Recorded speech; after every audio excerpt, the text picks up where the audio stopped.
Welcome, everybody, to another vidIQ live stream. My name is Dan, and we are so excited that you are here today. We ran a quick poll in chat.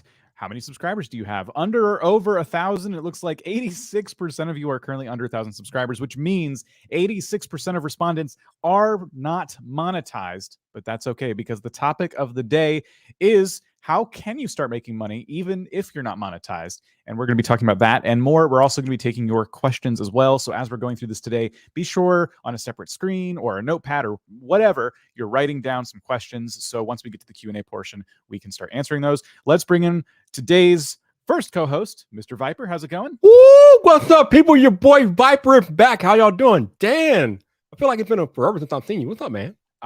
Yeah, it's been forever. How are you? I'm good. How are you? I am good. Thank you for having me, sir. Yeah, of course. And then today's guest of honor is, of course, Mr. Nolan Molt of Think Media. How are you? What's up, guys? I'm stoked to be here. We also have a fourth guest. Can't see her. She just laid down, but my dog Willow is here, so she might pop in and out. But guys, I'm stoked to just talk YouTube and hang out with you guys. I watch the vidIQ channel, the podcast, the live streams, all that kind of stuff. So it's really cool to be here. It's great to have you. So Nolan is part of the Think Media team, and I'm going to pull up your channel here right now because people got to see something that is actually very, very, very much on topic with what we're talking about today, and that is money. Your latest video is literally about money. How much YouTube paid you for 50 million views? Yes, all about the money. Yeah, I'm excited to talk about money today. That was a fun drop because I know a lot of people are like, they're curious too, right? They're like 2 million subscriber channel. How much money do they make off of YouTube? It's just like people are curious, at different levels. And so as kind of the YouTube educational channel, I think it's cool that we can kind of share because not most people aren't at that level, but it's something where like, okay, like this is kind of what I can expect. And so I love that we're able to, even like on these live streams and stuff, talk about it from the standpoint of like under 1,000 subscribers, but like also, talking about it at an extreme level of like where you could go with it. So, yeah. So if anyone was curious, when you do get monetized, what AdSense might look like for these larger channels, you share literal numbers here. This is no joke. This, not clickbait. It's literally all the numbers. And we're not so much focused on AdSense here today in this stream. We're going to talk about brand deals. We're going to talk about affiliate sales. We're going to talk about all the different ways you can monetize outside of AdSense, outside of being partnered. But also real quick, for anyone wondering what Think Media does, the link is down below. You get a nice sampling here on the screen right now of all the different types of content they make, whether you're looking for gear, YouTube growth advice. It's all here. Check out their channel down below. Let's say hello to some people. I will get started saying hello to Welsh Ginger. How's it going? I'll say hello to OK Fishing, Neon Strikes, and then Rion. Hello to you. Viper, who are you saying hello to?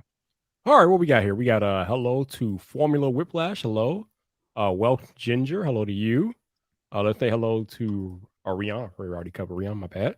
Snow Pro. Hello to you. And last but not least, let's say hello to Fish Gaming. Hello, how are you?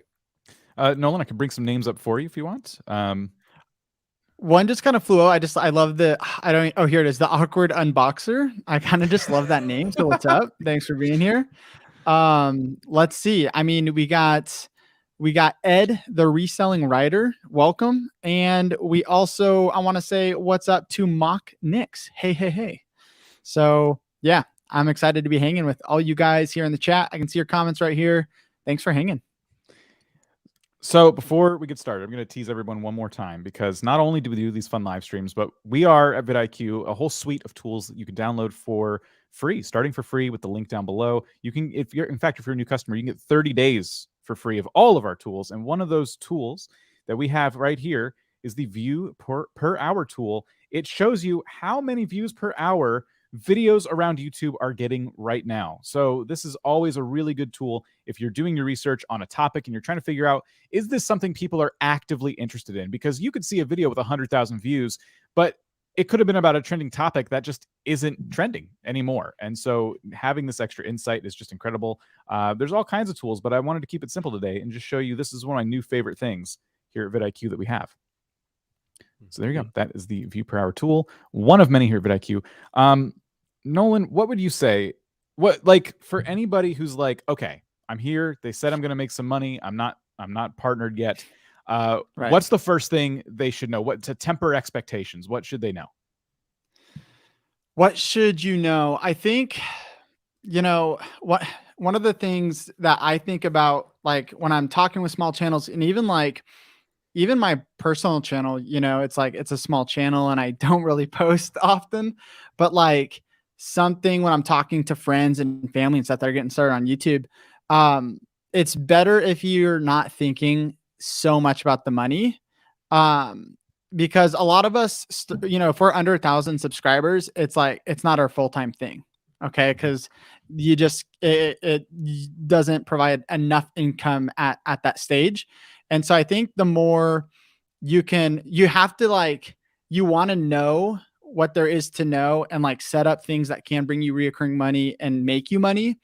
But like during the process of like just posting your videos and setting up these different things that I'm sure we're going to talk about today, the more you can like kind of just not like, I don't know about you, but like if you've ever had a video that kind of goes off and like you're checking the affiliate links or whatever you're checking, you're like checking every day to see how much money you made.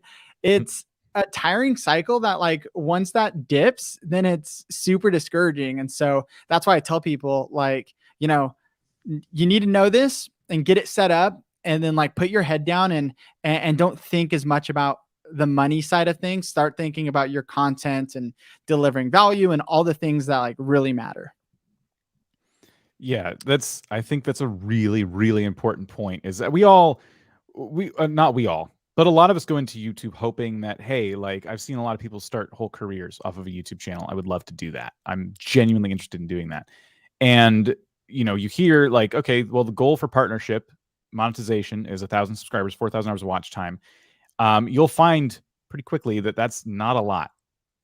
Like right when you break through that threshold, that's not a lot. And then if you were expecting it to be a lot, if somehow your expectations were really, really high, you realize, I'm not going to be quitting my job for this. And I just worked really, really hard to get to this point. And so I think it's important for everyone to know that not only is 1,000 subscribers and monetization not really in most cases going to get you to be able to quit your job, but B, if that is something you're looking at leading up to that, you probably should be looking at making affiliate sales or trying to. Yes, Dan, we are vidIQ. We are the place where we make dreams happen. We are not the place where we crush dreams. Dan, what are you doing out here? No, see, I'm Dan the Dream Crusher. In fact, you just reminded me. I forgot my name's all wrong here. Dream Crusher. Okay, perfect. So I'm here to let everybody know that no, you're not going to make anything. You're right. It's not like that. But let's talk a little bit about what people can do to try to get over that hurdle, though. Like, hey, that doesn't sound great to me. I actually, I have lots of reasons I think I should be paid right now, even though I'm not 1,000 subscribers. So what can we start doing to get the building blocks going? Yeah. I mean, there's so much that goes into it. There's so many different, it depends too on the channel that you have, right? And and there's a lot of like different factors that can play into it that maybe we'll break down.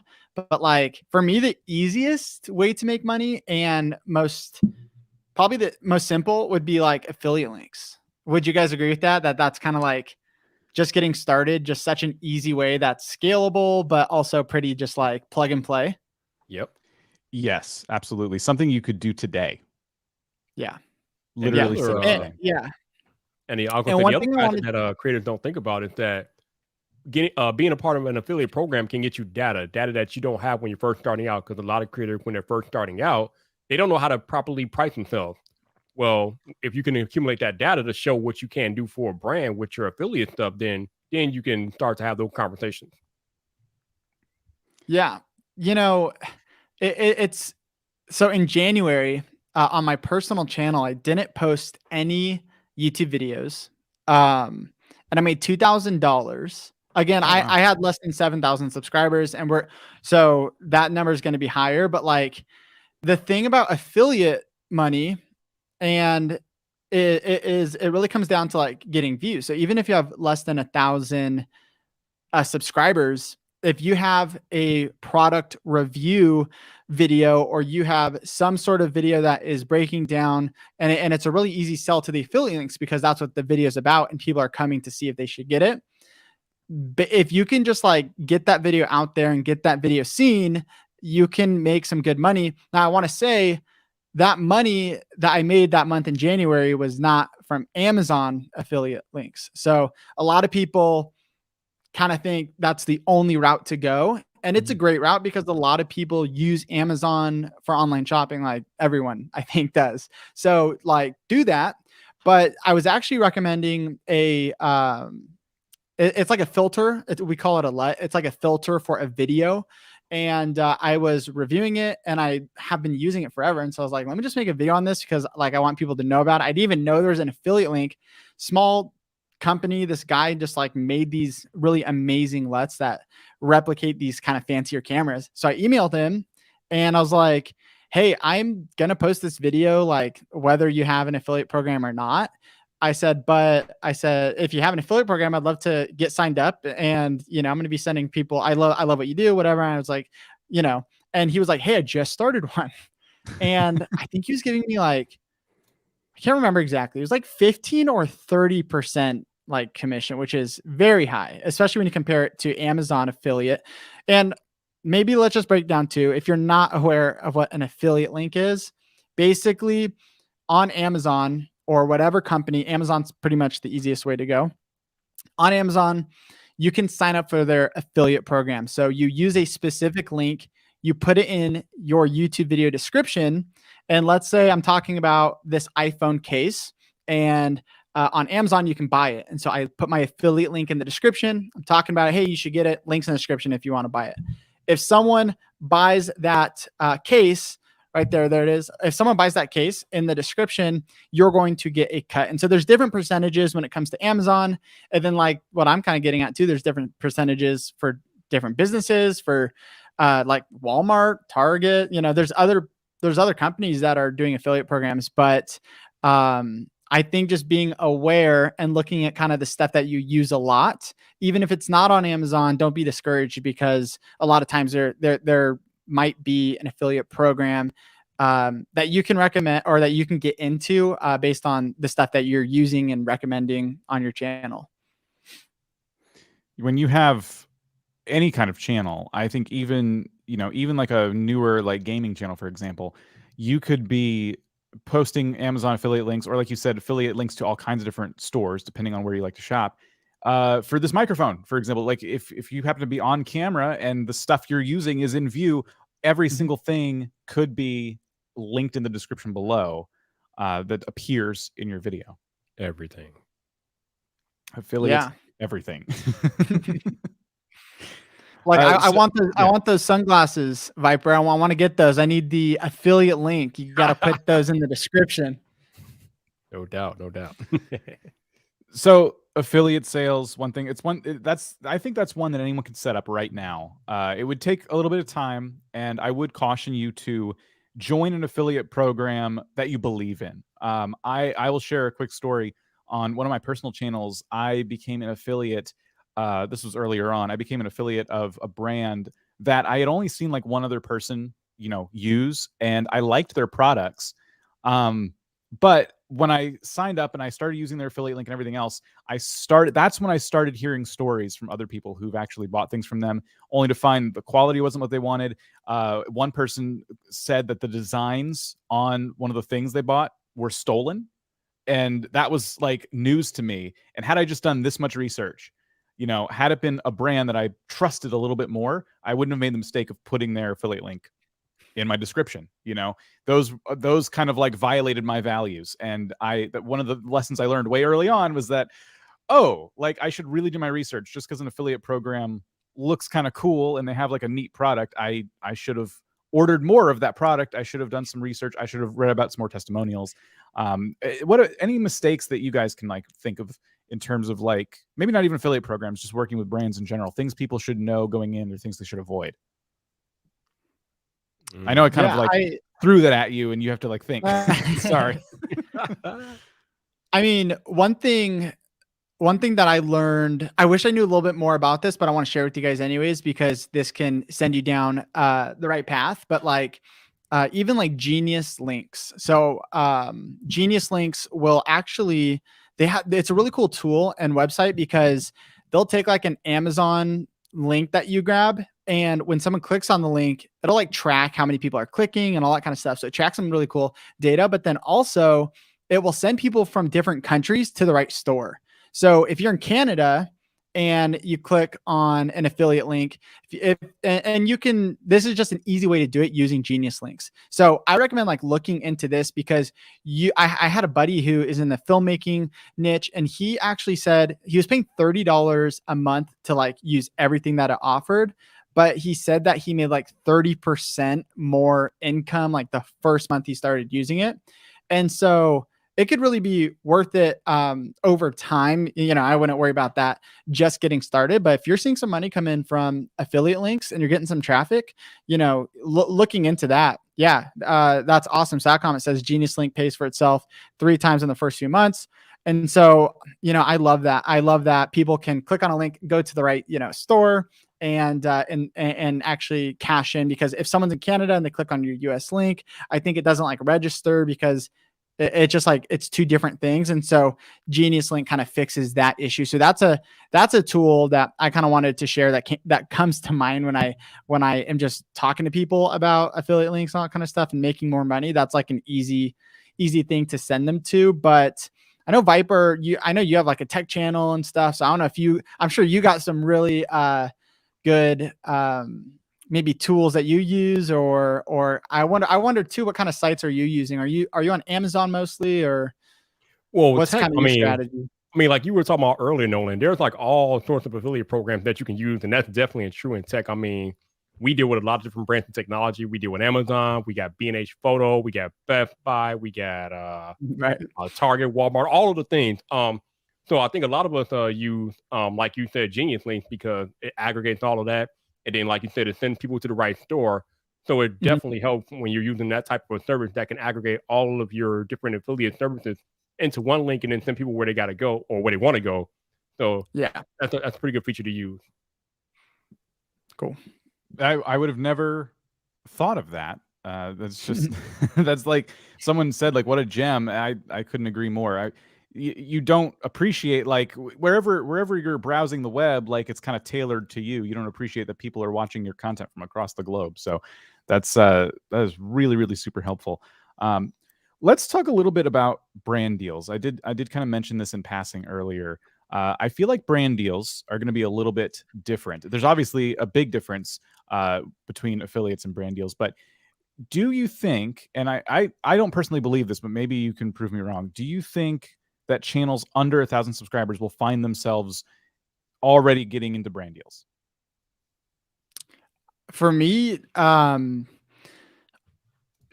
think not as much, for sure. I think definitely, just from what I've seen and friends and stuff in the space, you know, brand deals aren't coming in under 1,000 subscribers as much. But where I think I've seen small channels and influencers with smaller followings get brand deals that like really align and just like make sense and stuff when they have a small following, is when they're consistent and even growing. Because a lot of people who are under 1,000 subscribers, maybe they don't, again, it's like, it's not their full-time thing. Like they have a full-time job, they have a business. And so sometimes it's an afterthought. So they're not consistent typically with uploads. And so I think if you are looking to get brand deals with a smaller number, like being consistent is like a huge thing that a brand would look for, because they know that like, hey, this video could do really well. Maybe it couldn't, but the fact that you're like consistently there, I think is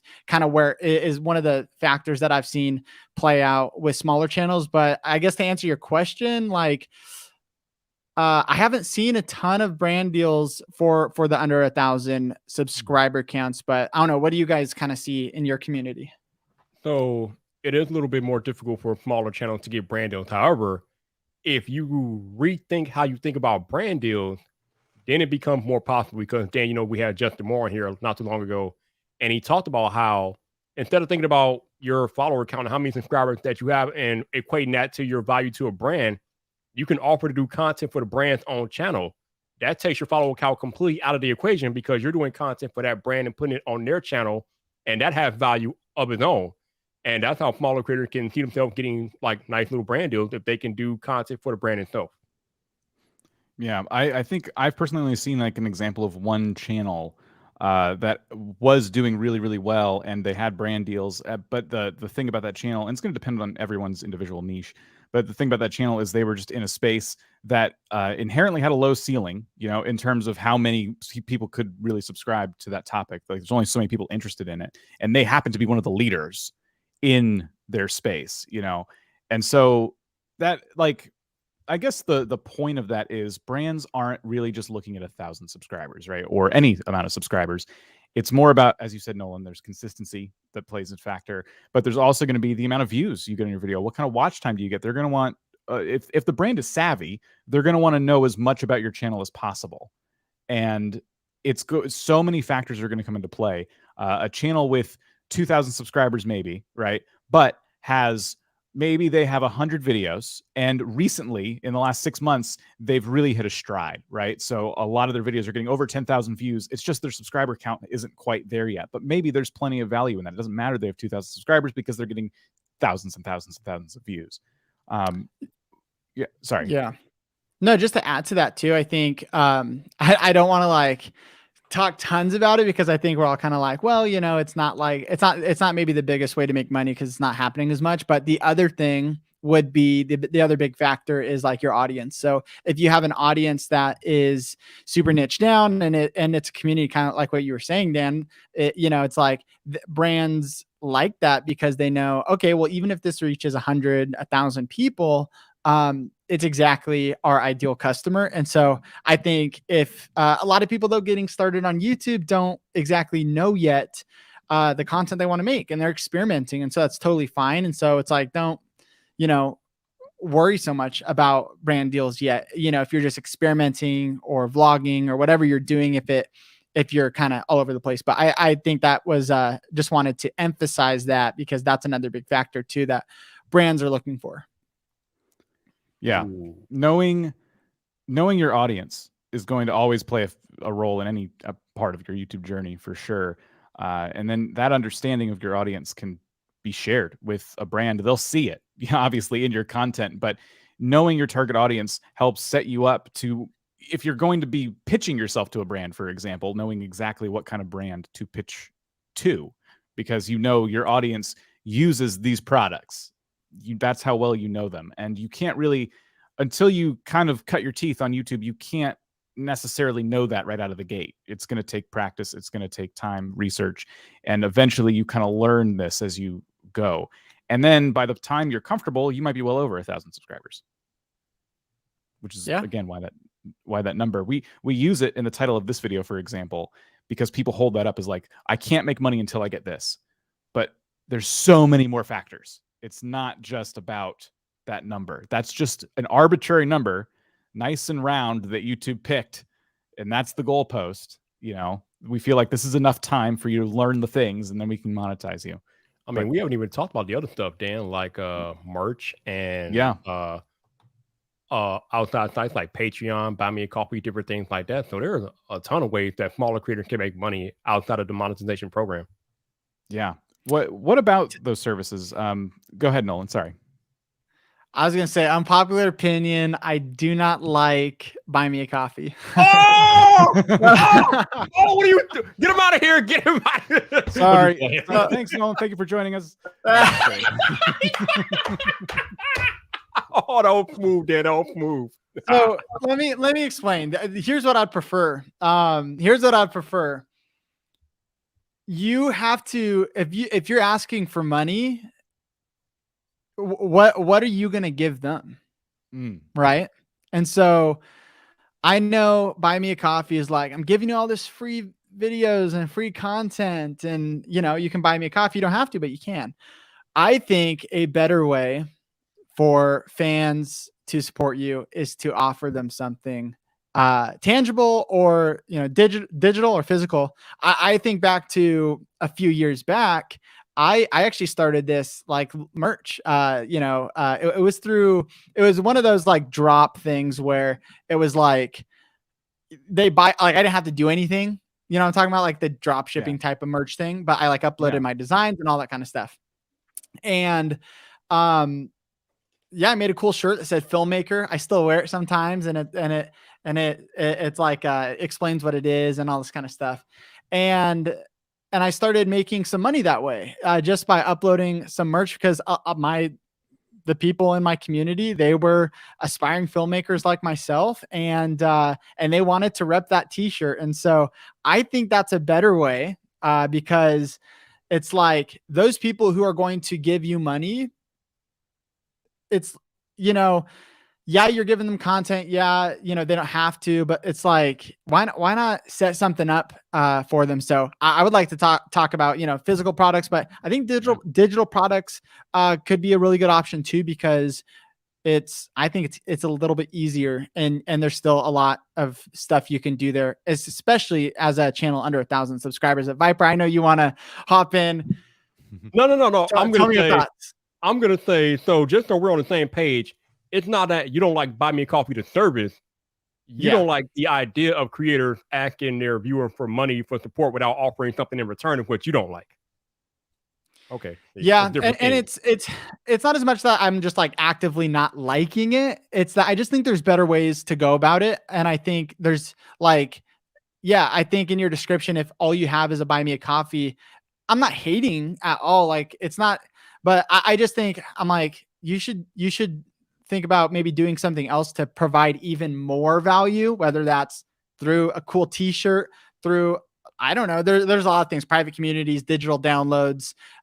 So yeah, that's what I'm getting at. But okay, so here's my next question for you. What is your thought on channel memberships?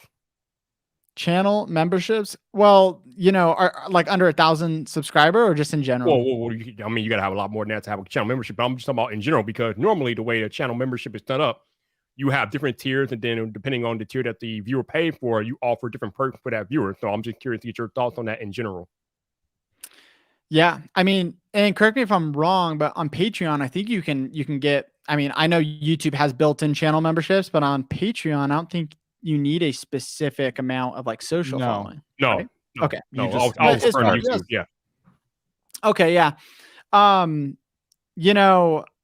It's funny because, well, I love it. I think it's cool. But at the same time, I don't think I'm really in a paid membership, right? I'm trying to make sure, but I don't think I actually am paying any creators to be in their community, their private membership community, but I would, but I'm not right now. Are you guys actively paying anyone right now to be in their membership? I think I'm in like maybe 1 or 2.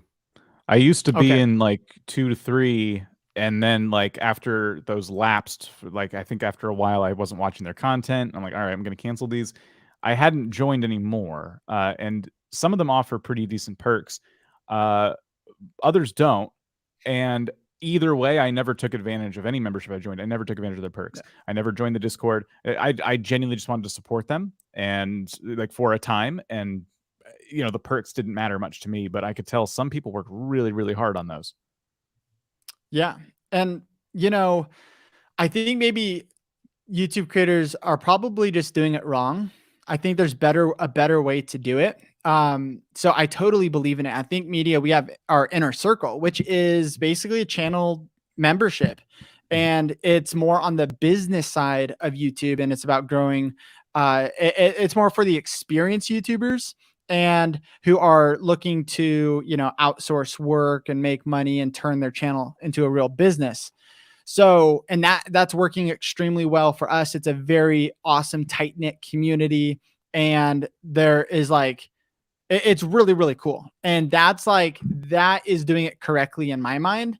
And so I'm trying to think, I just saw a creator yesterday. I won't call anyone out, but like the membership was just basically like, it was like Buy Me a Coffee. It was like, hey, just support me for $2.99 and you get a, this emoji, in the comments. Some people will do that. I guess what I'm trying to think of is like, I don't, personally do that. And so I'm like, I want to do something that I would pay for. I want to offer something that like I wish I had when I started out. And so that's kind of just where my mind goes to it. And so I definitely believe in them.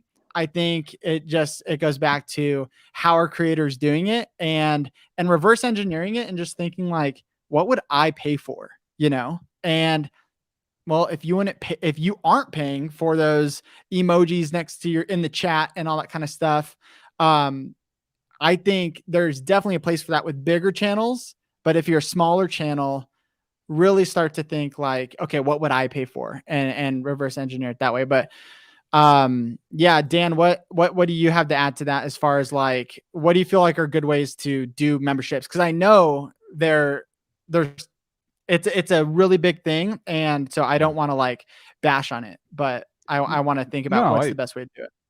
I hear you. I actually struggle with this, so I'll give people a little bit of insight into how I've kind of handled this over the years with my various channels, and I've set up memberships and things like that. I have one going right now, and the most I offer them is basically emotes. Right? I paid an artist to get emotes. I made sure they were licensed and all that stuff, and so now I say if you want to use these cool emotes, become a member of the channel. And there's a Discord, and there also is the very light promise of private community posts. Because on YouTube, if you have a membership program, you can set up your community post to only go out to members.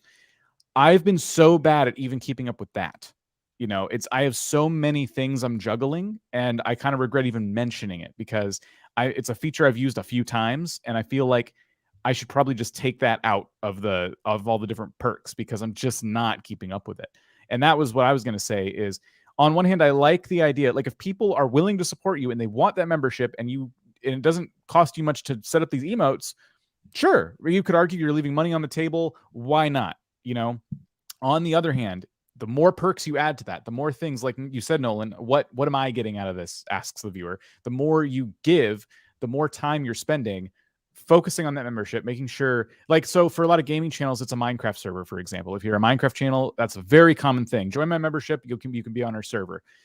I've done that, and I know that just the list part of it is really tough. Getting people on that list who are allowed in, and then when their membership lapses, taking them off. That's a constant thing. You don't check that once a month. You check it like every week because people are joining at different times. So their memberships are lapsing, could be every day. So you have to set up like this whole system to make sure that people aren't getting your perks without being a member. There's so many things logistically to juggle. And then that's time it takes away from making content that's getting you seen by more people, from doing the research you need to do to make sure your content is getting views and your membership grows. So I guess my take on this is that I wouldn't even touch a membership program until you are confident in your content strategy. I think that should come first and foremost. Lay the foundation and then play around with buy me a coffee, Patreon, memberships, all that stuff. Unless, like we just said, if your membership is something simple that you don't have to set, it's a set and forget, right? It's scalable. You don't have to keep adding yourself to it every single week, every single day. Here's the emotes, or Nolan, you mentioned merch. Like, it's not a membership, but you set that up and you don't have to touch it. If you don't want to add to your merch store, it's fine. There's still merch there for them to buy and everyone's happy. But lay a foundation is what I should have said. Just that. Yeah, I'm this way. So if I'm checking the comments right now, please tell me if you're this way too. And I'm going to give this advice to myself because I like constantly need this reminder. But like anytime I start looking at new things, whether it's like new ways to monetize or new ways to grow, they actually can just end up being distractions for me. So when I see them, like, oh, I need to I can set up affiliate links and I can set up a membership and start doing merch and brand deals and all this kind of stuff.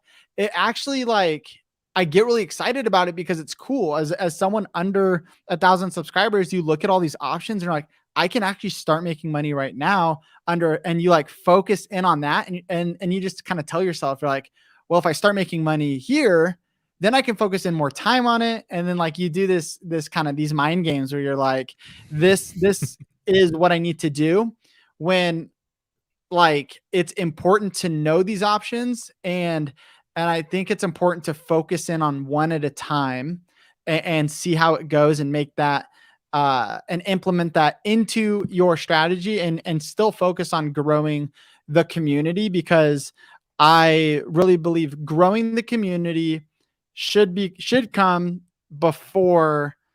Here's the thing, but I was gonna say before offering a product, or like, because you can still make money without, like, affiliate links is a great way to make money without selling anything, because you're like, the links are going to be there no matter what. So, oh no, I overheated on my Sony camera, but I wanted to add to that. And then, yeah, what do you guys think on that?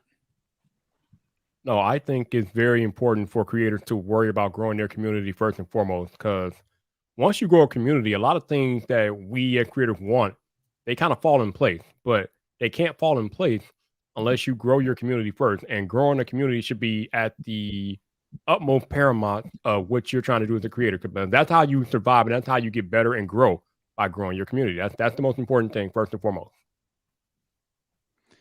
Yeah, absolutely. There's really no better lesson. I mean, and everyone's going to have a different perspective from this, right? Like, sorry, I read the private chat. I know my Sony camera overheated, and it's like brand new, so I like just set it up, but I didn't change the which Sony camera do you have? It's the Sony A7 IV, but before people bash on it. What's that? You got to open the door. You got to make sure the door's open while you're on here, because if it's closed, door's open. Okay, door's open. Door's open. I got to get in there and change the setting and the menu setting to like the high temperature, because then it won't ever. And it's brand new, so I didn't do that. Okay. Yep. So I'll be right back, but I'm listening, and I can talk. Yeah. If you drop out, I'll bring you back in. So yeah, going back to what I said before, so I don't lose my train of thought totally.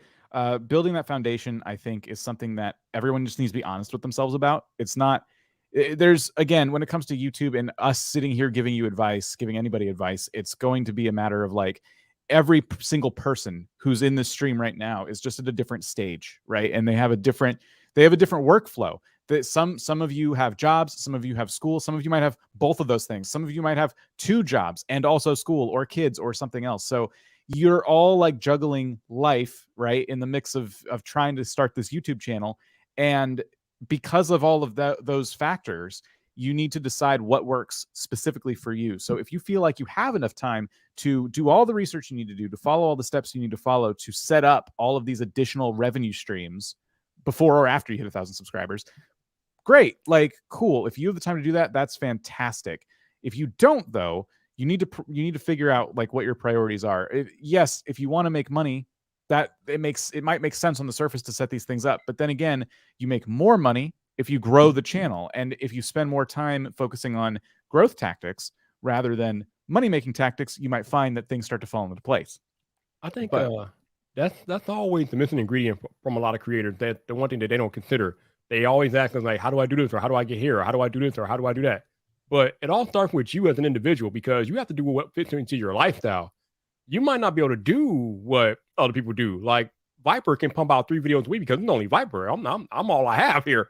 But if you got a family, job, full-time, all that, you can't pump out 3 videos a week. Well, you probably can't. And it's probably not realistic for you to pump out 3 videos a week if you're dealing with a full-time job and school or and family and different things like that. So it's up to you as an individual creator to figure out how you can fit this YouTube thing into your lifestyle, and then do something that you can sustain, because it's not about just doing it. It's about being able to sustain what you're doing, because you got to be consistent. Otherwise, what's the point? Yeah. I do want to pivot. I do want to start pivoting to some Q&A. So get your questions ready. But before we do, I have a question, and you don't have to share if you don't want to.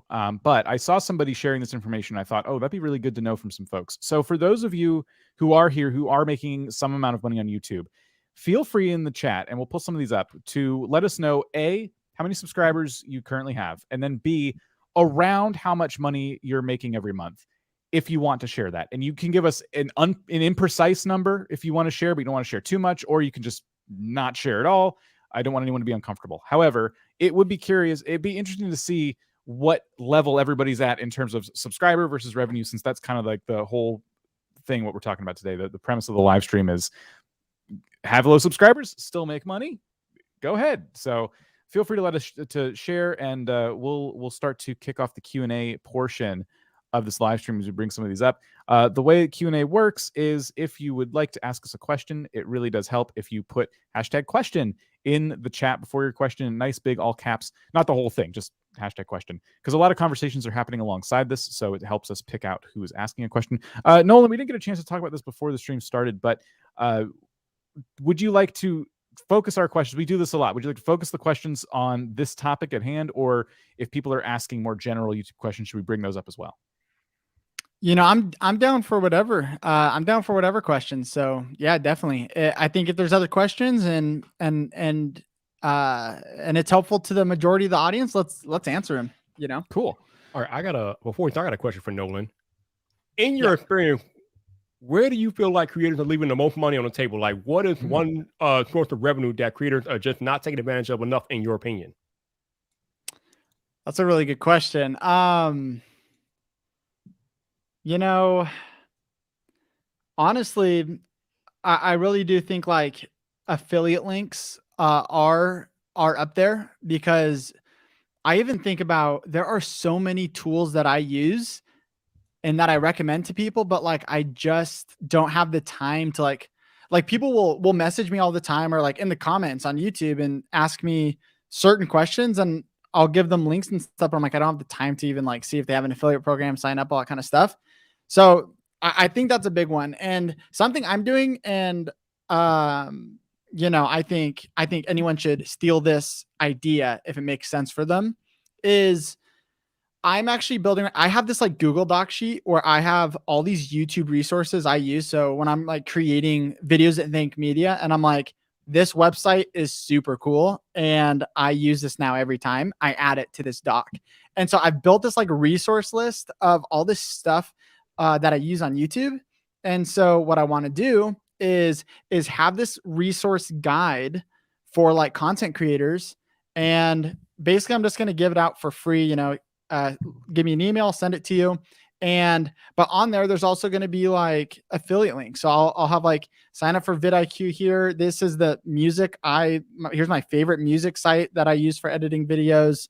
Here's my favorite books and podcasts. Like a lot of them aren't affiliate links, but some of them are. And I feel like that's an easy way to just like get resources out there that could start bringing in money. And so I think that it is a great idea for a lot of channels out there. But there's probably so much stuff, you know, it's hard too, because it depends on the channel. But I think courses is definitely underrated. I think I just think like if you have something to teach, like online education is the move, you know. And so I know we're talking to like small channels right now, but if you have an expertise and you can like teach someone something, that is a major underrated hack to start making money, because you can make a lot of money with courses. And so I think that's got to be up there too. But I don't know, would you guys add any to that? I was hoping we got to this. I know we didn't get to it earlier. I'm just really glad you brought it up. Not much to add. I would say that courses won't be for everybody. Right. Like I've thought about this from the gaming side, because I talked to a lot of gaming channels, and I thought like, what's their equivalent to courses? And every time I think about this, I think there isn't one directly related to their audience. Now they do have a lot of value they could share, but that might come down to maybe making a different channel or putting out a course and it's detached from your channel, but you still put it up out there on Thinkific or whatever, and you use the channel as like the credential, right? That's like, this is why I'm an authority on this topic, whether it's video editing or whatever. But you're not pitching it to your audience. Your channel is just part of a portfolio building piece.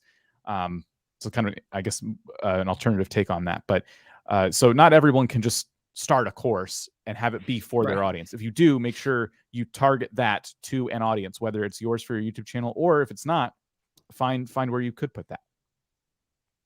So Nolan kind of alluded to something that we don't really talk about much here, but newsletters. I know Roberto talks about newsletters a lot, and maybe that's an area that creators can focus more on that I know a lot of us don't focus on. Nolan, you have any thoughts about newsletters and creators having them? Yeah. I've been doing a lot of thinking about newsletters. Obviously at Think Media, we have a newsletter, and so that's a big part of our business is the newsletter, just to get information out there, to um, offer additional value and resources, but then occasionally be like, hey, our Video Ranking Academy course is on sale and we want you to know that you can get it at this price. And so it's kind of that jab, right hook with the newsletter. That's not necessarily my specialty, because I'm not in that. I'm creating content. I'm not really doing anything on the newsletter. However, I started TikTok, and just kind of as a creative outlet, because I edit 16:9 horizontal YouTube videos for my day job. And I was like, I really want to just like create some content, but TikTok seemed like a fun way to mix it up and do some vertical stuff and short form. And so I was having fun with it. Right. And then I was like, I should build a newsletter, and I'm going to see how many I have right now. It's not a lot, so don't get too excited, but I know that it's important to have a newsletter. And so I found the easiest one for me to just build like a landing page, where I literally just said, hey, if you guys want my free like resource guide for YouTubers, I was like, I'm building it. So, give me your email, and I'm going to send it to you once it's ready. And the best one I found so far is convertkit.com. They have a free version, and I know Pat Flynn is, I think, even maybe like an investor in it now, or maybe investor is not the right word, but yeah, I have 15, not a lot, but 15, right, signups for this resource guide.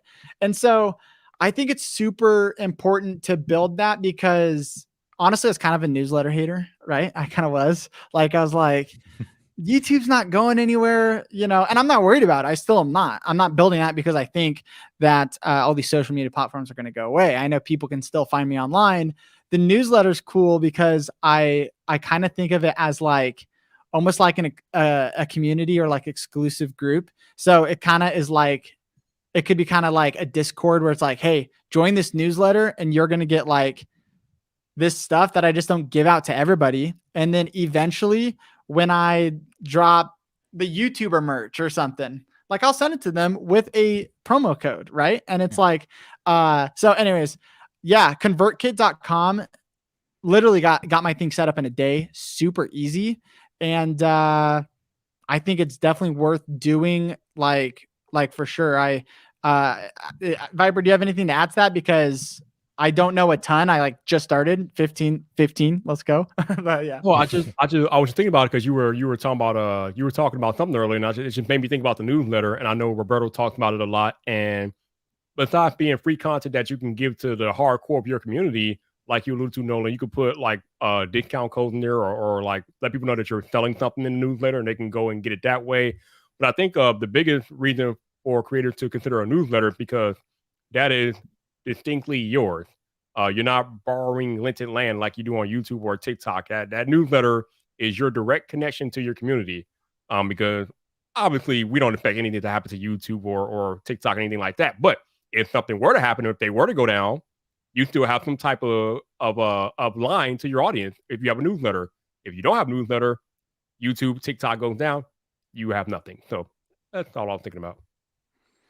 So I have a whole bunch of questions. Some of them related to making money, some of them about growing YouTube, and some even about like production. Thank you everybody for your awesome questions. We've been grabbing tons of them while you guys have been going back and forth, which has been awesome for me, because I just have a ton of stuff to throw at you. Before we get to them though, let's really quick look at some of these subscriber to dollar amount ratios. Ryland Russell here, 2,300 subscribers, $600 a month or so between YouTube, Amazon, and consults. So there you go. People getting into consulting outside of just making YouTube videos.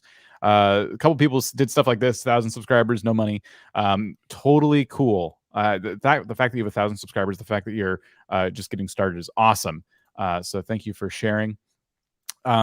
Then we have here 480 subscribers, made about 20 pounds in total from affiliates and merch sales so far. So that for 480 subscribers, that's really awesome. Like, what about you guys? Do you feel like that's am I overly impressed by that? I feel like that's a lot for just kind of getting started.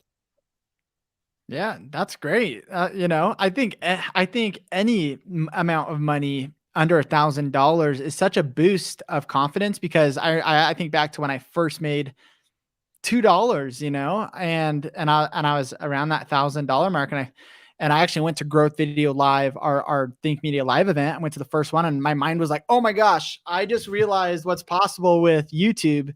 And I implemented it, and I started making money, and it was a huge boost of confidence because I was like, this is real. You can actually do this and make money online and post videos you want to post. And so at that point, just getting the ball rolling, I think any amount of money coming in is let it fire you up and keep going. Yeah. I mean, even this, just over 100 subscribers and you've already made £1 from affiliate links. So you've been setting up your affiliate links already. They're starting to pay off and you're just getting started. And those are set.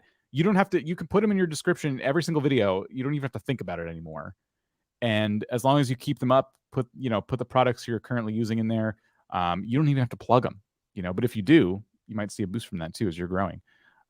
So let's see. I did pull a few more of these up, so I'll quickly put on the screen. 32,000 subs, $2,500 a month in December, and you average about 1,700. So December was a great month for you. It is for a lot of us because a lot of advertising dollars are spent around the holidays. So congratulations to you. Thank you for sharing.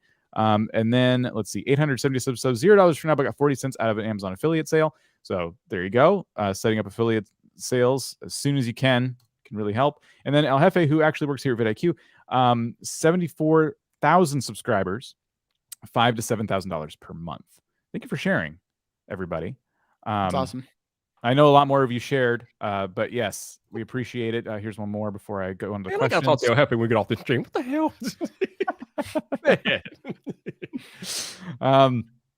So let's get into some of these questions. First one here from Goku. What are the most important analytics in the YouTube analytics? I'm sure we all have different opinions about this. And how do you know if your audience and other important information, basically, how do you know if your channel is going the right direction is how I'm interpreting this last part of the question. But maybe I'm reading that wrong. But your audience and other important. I think she's also asking for kind of tips in the analytics to know if your audience, what important information is in there, to know your audience, as well as to grow and maintain your channel, is that second half. So what else should I be looking for to know my audience, to grow and maintain my channel? Gotcha. For me to answer that first part of the question, I would say the most important, interesting. What are the most important? Click-through rate would be up there. So as well as average view duration. Mm-hmm. You guys would add any to that? I would add return viewers. But what you said is exactly, yes, 100%. This is what return viewers looks like. If you were just go to your analytics and hit audience, let's go away thing, go scat. You can scroll over any point in this and it tells you how many viewers that day returned and how many were new. But just clicking on this tab right here will bring up this information. You can filter it by however many days. So in the last 28 days, we got over 250,000 of our viewers to return to the channel, 1.1 million unique viewers. We added 23,500 subscribers. And so I've always said that if these two lines can crisscross as much as possible, you're doing something right. You're constantly not only bringing in new viewers, but you're getting them to return. And then your channel continues to grow because you keep bringing in new viewers and they keep coming back. And that's how you know if this is doing this, you're doing something really, really, really right. If one of these lines is way higher than the other and they're never touching, that means one of two things. And YouTube explains it right here if you ever forget. If you have mostly returning viewers, you want to reach some new viewers. And so you need to experiment with new content types. But if you have mostly new viewers, you want to consider creating a series or similar videos about one topic. So maybe you're creating a lot of videos about one topic. There was a time, and Rob could correct me if I'm wrong here, I feel like there was a time where we kind of had the second thing going on where we had more new viewers than returning because a lot of our content is search based. I know we have been experimenting with series and things like that. That's certainly not the case now. These lines are doing what we want them to do. Viper, what about you? What would you say is like one of your most important analytics? Yeah, like Nolan said, click-through rate, average view duration. I find myself a lot of time paying attention to the views over the last 48 hours. I think YouTube shows you your last like 50 videos or how many videos you have on channel. It shows you like the last like 10, 25, 50 videos or whatever. And I like to see how those are doing over the last 48 hours. Because if something is starting to trend or something like that, then I can recognize that and I can take advantage of that. So I like to look at that as well. I like to toggle this for short term, pat myself on the back. I like to toggle it by the last 60 minutes and see what's doing well in the last 60 minutes. And obviously this live stream is getting a ton of views, but some of the videos in the last hour that have just like really gotten a decent amount of views from us. So it's, yes, all of these. Real quick side note, did you guys hear about the YouTube feature where you're like, it's similar to TikTok if you're familiar, but like basically if you're scrolling on the YouTube feed, like homepage or subscriptions or something, and you see it, if a channel's live, it will have their profile picture like lit up red and blinking or something. Yep. And What? then you can click on the profile picture and it'll just jump you right into the live stream. So this is something that Alpha Gaming has been like begging for. I don't know if you watch Harris Heller, but I've watched a number of his videos. He's brought that up multiple times. I'm like, I really hope they do this. So you're saying this is a thing now? They did this? Yeah. So I think there's an article on The Verge that you could look up, but yeah, this is a thing that I don't know all the details of if I don't think it's out for everyone yet. I think it's probably beta testing, but it's cool to see them doing that. When you mentioned the live stream, it just made me think of that. So yeah, pretty cool feature. I am a huge advocate for live streaming on YouTube, and they've been, if you look up some of YouTube's information on what they're doing with live streams in 2022, because they are adding a ton of features. They didn't even mention that feature in their overview, right? And here we are. You're saying this is a thing they're doing. I'm so excited. Viper sends his best wishes. He did need to leave at this time. He warned us. I didn't give him a good chance to say goodbye. Sorry. But yeah, we'll continue. Okay. Thank you for telling me that, because now I'm just like so excited. That means right now, if you have this feature, if you are watching a vidIQ video, you might see. Is this only on mobile? Is that what you said? I heard it's only on mobile. I'm gonna look up the article right now, but yeah, I think it's starting out on mobile is what I heard. And so let's see right here. I can send you the link too if you want to maybe even pull it up. I'll put it in the chat right there. But yeah, it says that YouTube's adding the TikTok style live rings. So you're gonna get this like red ring around your profile picture with the live. Yeah, right there you can see kind of what it's going to look like. So, which here's my prediction. I think they're gonna also maybe do maybe they won't do this, maybe they will, but this will be interesting to see. If they want to promote this feature, what they're going to do is when you're live, they're going to send out your videos probably more often into the homepage and subscription, probably homepage. So when someone opens up their YouTube app on mobile and it's on the homepage, they're going to see who's live. And I have a feeling, since they want to show off the feature, that if you start going live, you might actually get your video promoted on the homepage more. And I just hope that doesn't hurt impressions. If someone like sees your video, like the Joshua Tree video, in that article, and then they click on the live stream.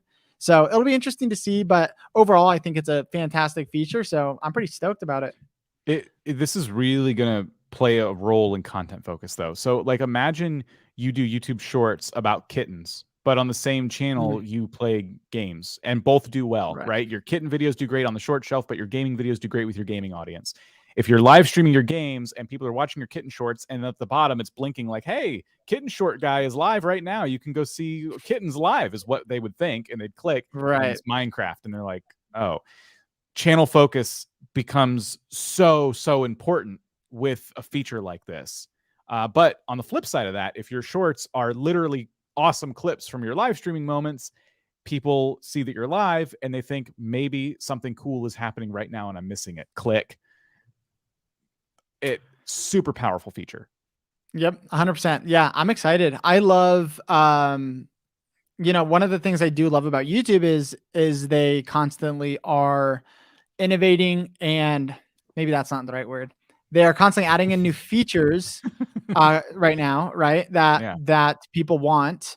But I know we're getting a little sidetracked, but I just Yeah. love talking to Dan about this YouTube stuff. One thing I would love to see right now is the separation in your video on your profile from shorts to videos. I know a lot of people want that.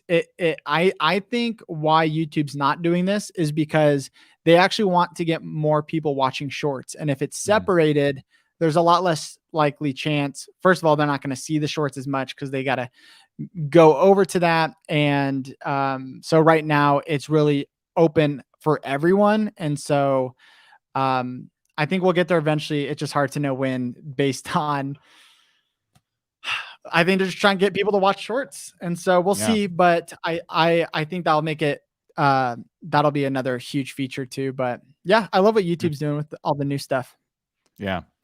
So Vampire Hunter here is saying, I have 54 subscribers. I'm going for a faceless gaming / reacting YouTuber style, but is it better to share the link to my channel on social media or the video link itself? So you're sharing your content on social and you're wondering if you just share the channel or just share the link to a video.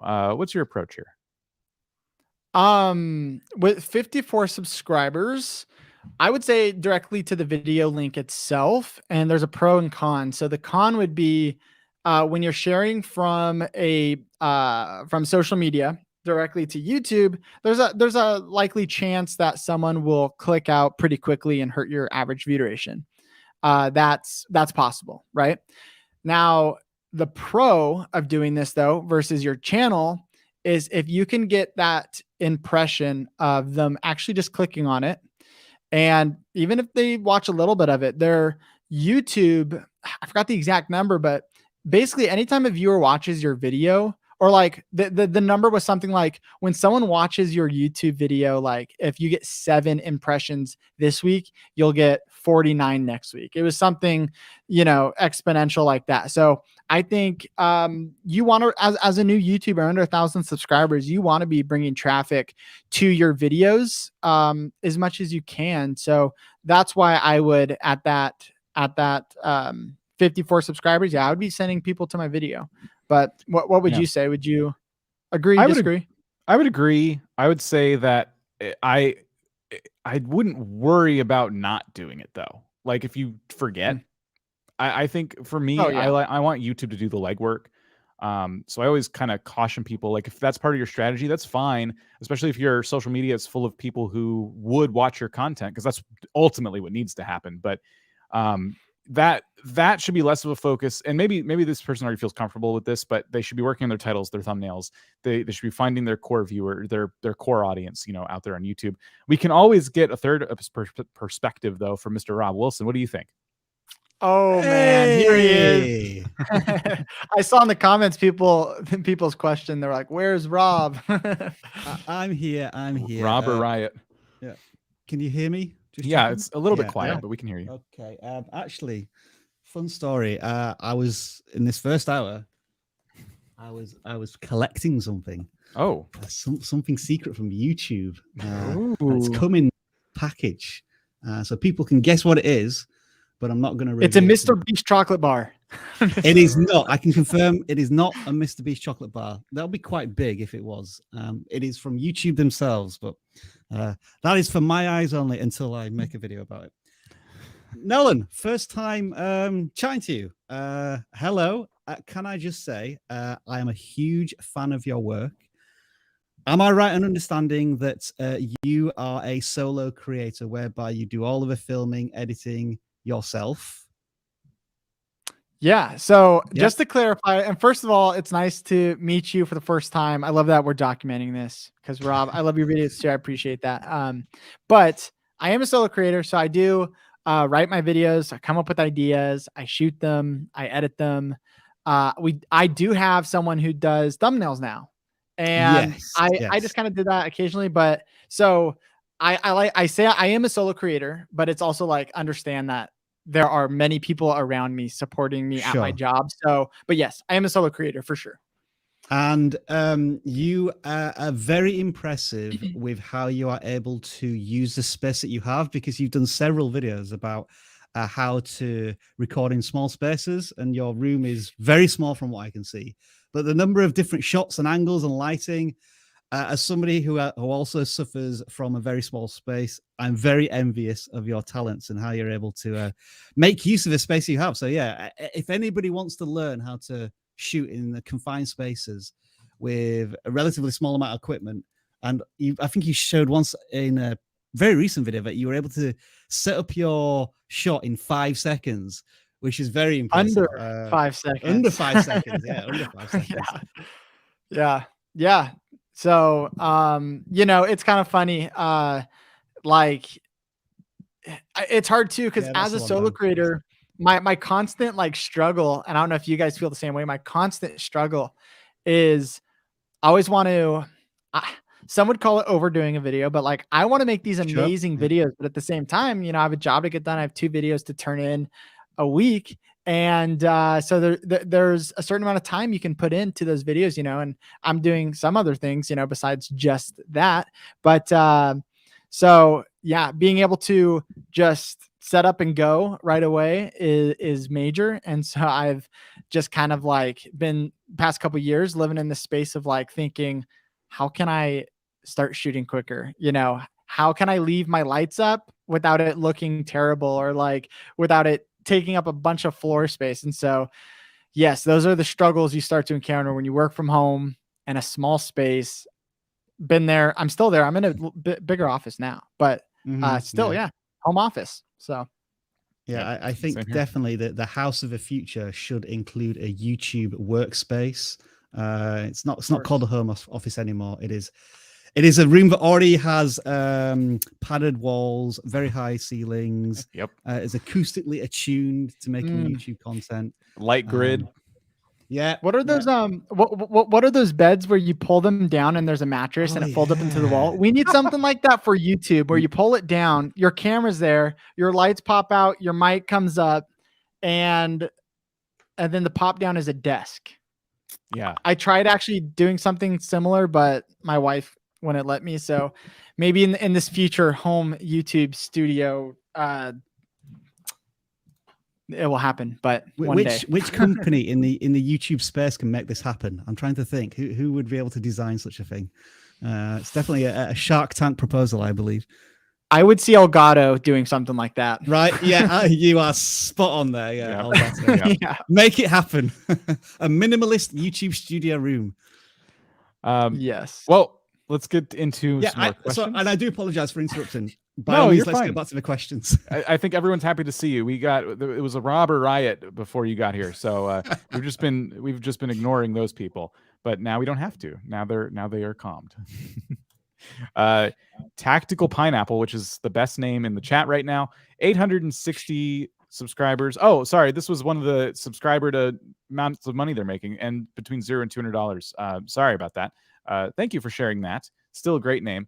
Does vidIQ have a service where you can get personalized help for your channel? I picked this one as very self-indulgently. We do have the service. We have a couple. One of them is called Group Coaching, and I don't have the site pulled up right now. But if you're interested, vidIQ.com/group coaching. As I pull it up here in real time, you can get access to one of our vidIQ coaches in this group coaching program. You also get access to a Discord server with not only these coaches, but people who are on the same journey as you, who are also in the group coaching program.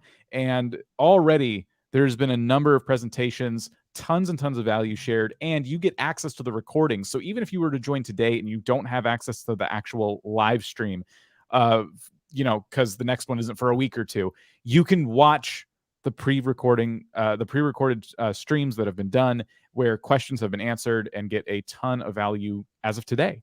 So that's group coaching. So more info at vidIQ.com/group coaching. So thank you for teeing me up for that. The Dave Cave, are you restricted by what you can what kind of affiliate links you can get on Amazon, or is it once you're in, you can get an affiliate link for anything? I believe you can get an affiliate link for everything. So you sign up for the program, and if you get accepted, you're basically in a trial run. If you're under, I know a lot of you guys here are watching under 1,000 subscribers. So you're going to be in a trial run, meaning they want to see that your links are generating traffic to their site. And so if you can sell a couple things, and if you're posting consistently, I think most of you will be able to be accepted. I think it's a 3-month period, but yeah, basically you go, it's very easy. There's a lot of tutorials online, but anything on Amazon minus maybe a few things, and it will let you know, are going to be able to give you an affiliate link for. It's super easy. And yeah. You'll find that once you have it set up, you can go into Amazon. Let's say you find a product, you want to tell somebody about it, and it's just a friend. You can literally, when you hit share, it's like, oh, do you want to attach your affiliate code to this link? And you can be like, yep. And send your friends and family your affiliate link as well. Now, the only thing I need to look in a little bit more about this, but like if you send it over text, it won't generate. If you send it, I think, yeah, even on Slack, it won't generate. So there's approved, I need to look into it, and that's something you could look into too. But like social media, it's approved. So like in your YouTube description, stuff like that. And even you have to be kind of careful with like email. So like if you start growing your newsletter, you can have affiliate links in there, but like it's basically there's restrictions like that they put in place so people aren't abusing these affiliate links and just email blasting everyone and texting them to everyone. So yeah, that's the only thing I'd add. If you're like sending it to a buddy, there's got to be a workaround where you can like put it on some like private Facebook. I have no idea. And then, but yeah, for just like texting to your buddies, that's kind of the only issue that I've seen. But okay, kind of. I noticed because I had it set up. I didn't get to use it too much, but I had it set up, and it pops up, on your Amazon account, where it normally wouldn't be, but because you're in the program, it's like, oh, sure, here's your affiliate code too.